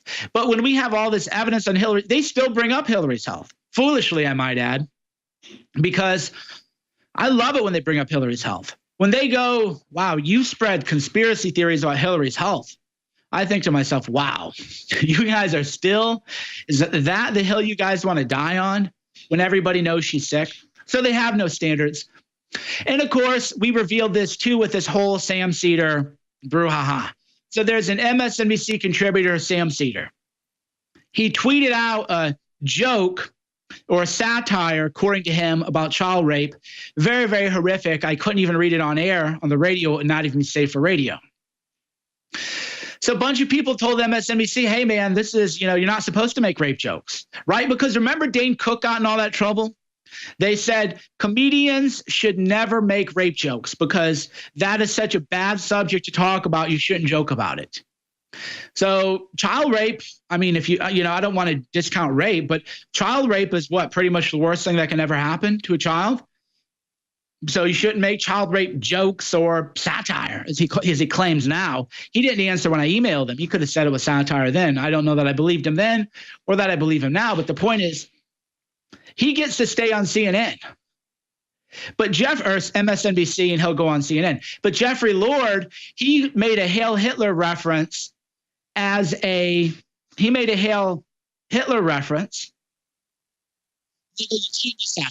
So the double standard has been exposed.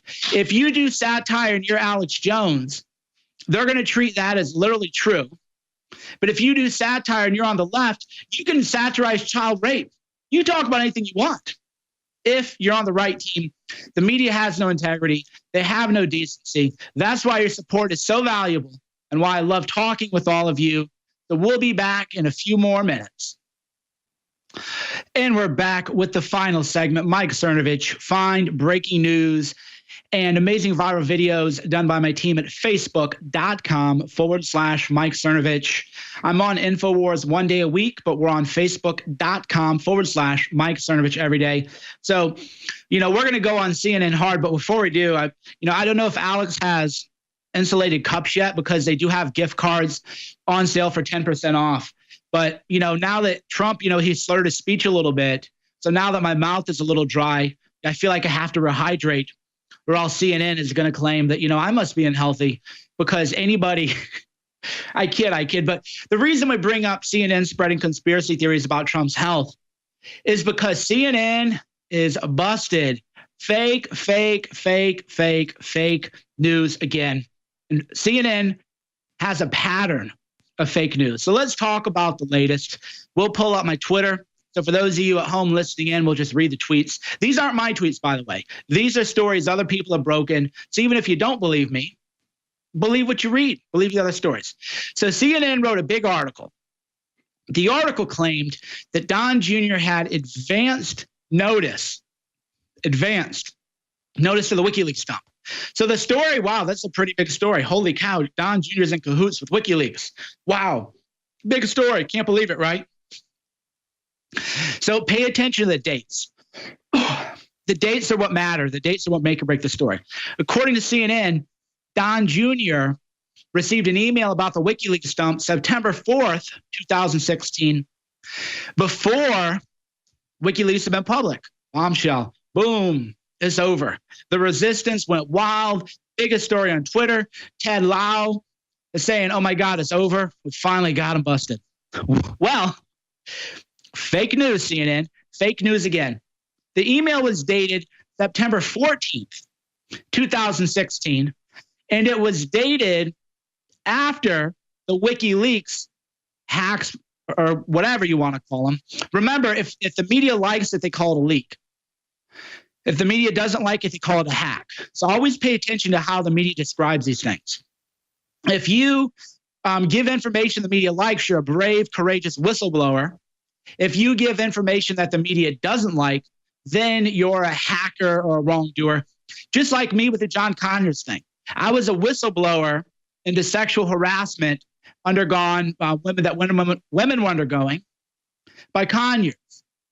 The media didn't call me a courageous whistleblower. The media called me a bad person, and they questioned my motives and everything.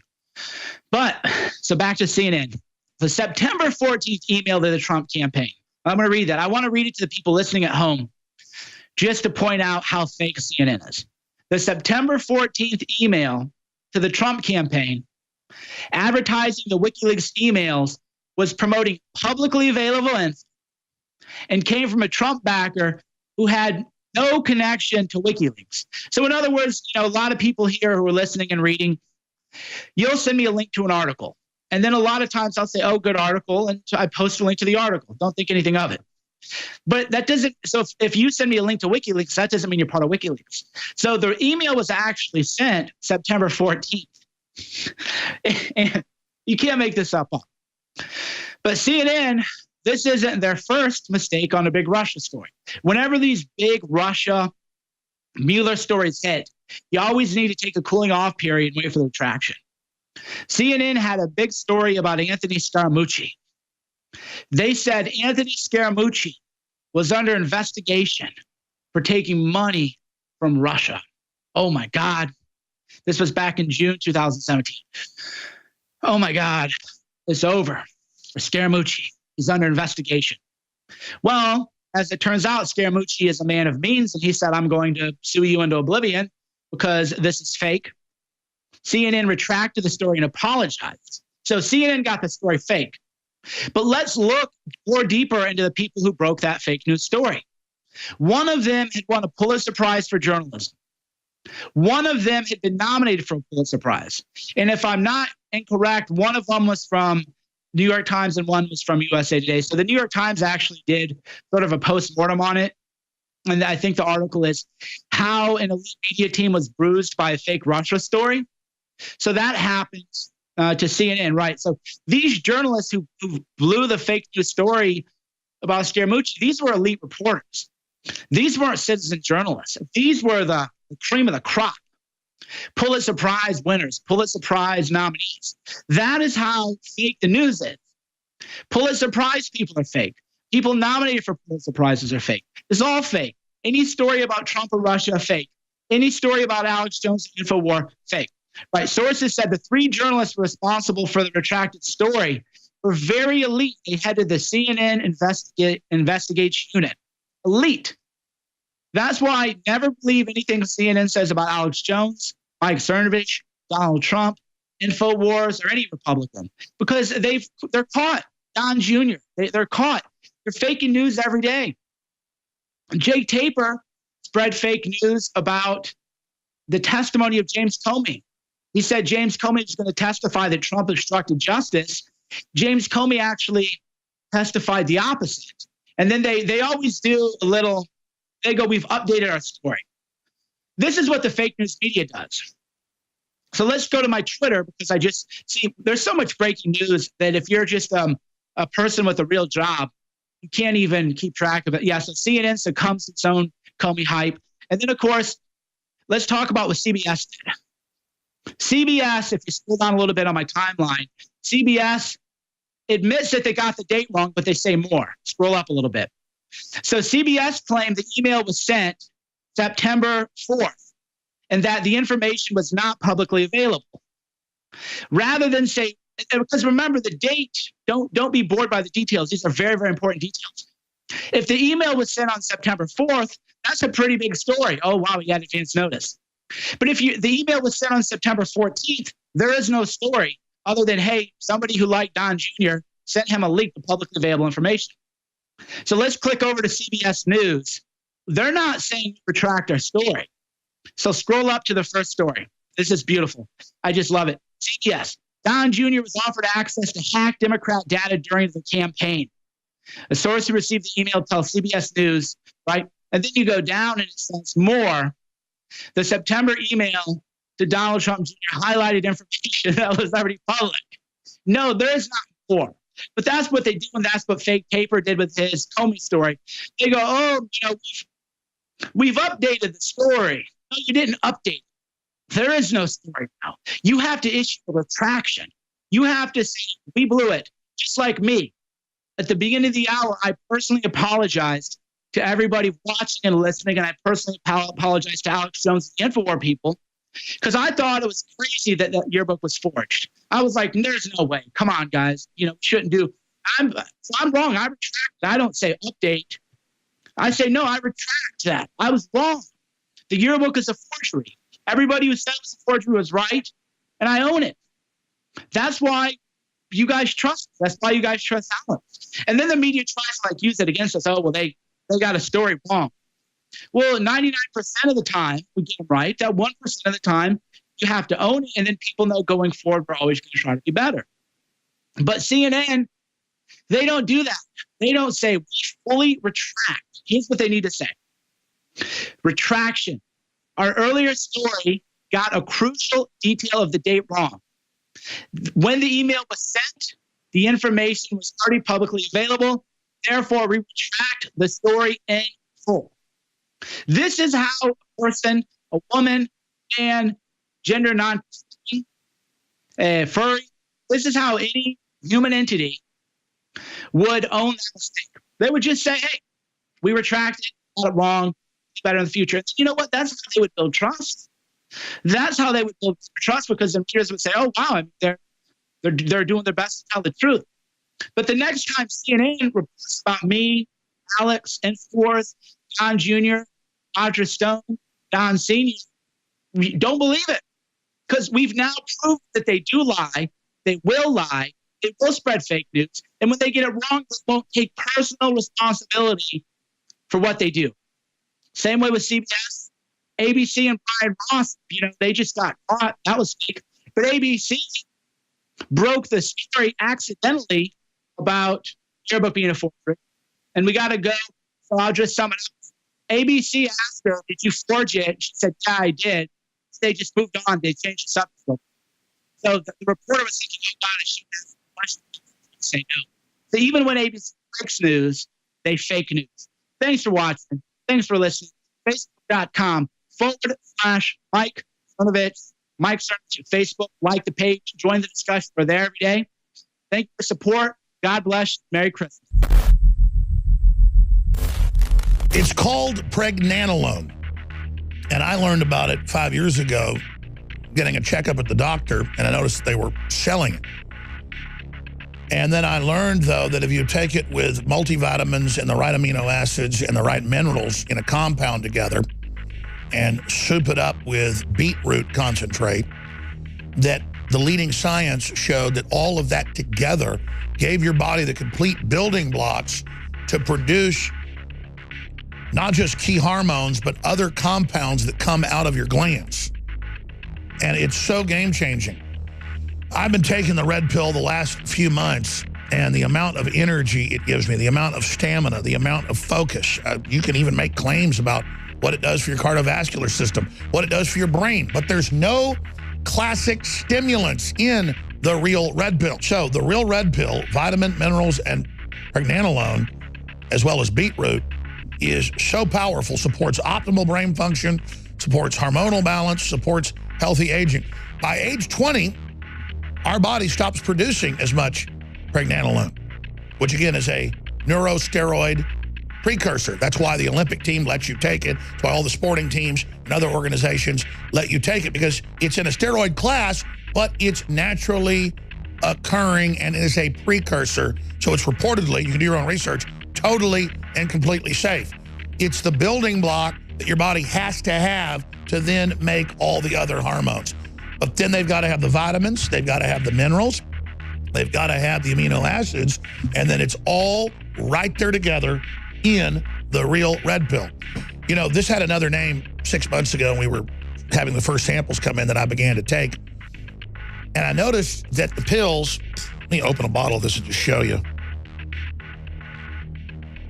that the pills were, depending on the batch, pink or red. This particular batch, the beetroot's not that dark, which is barely pink. And I thought, a pink pill? I go, ooh, Matrix, red pill. Call it the real red pill.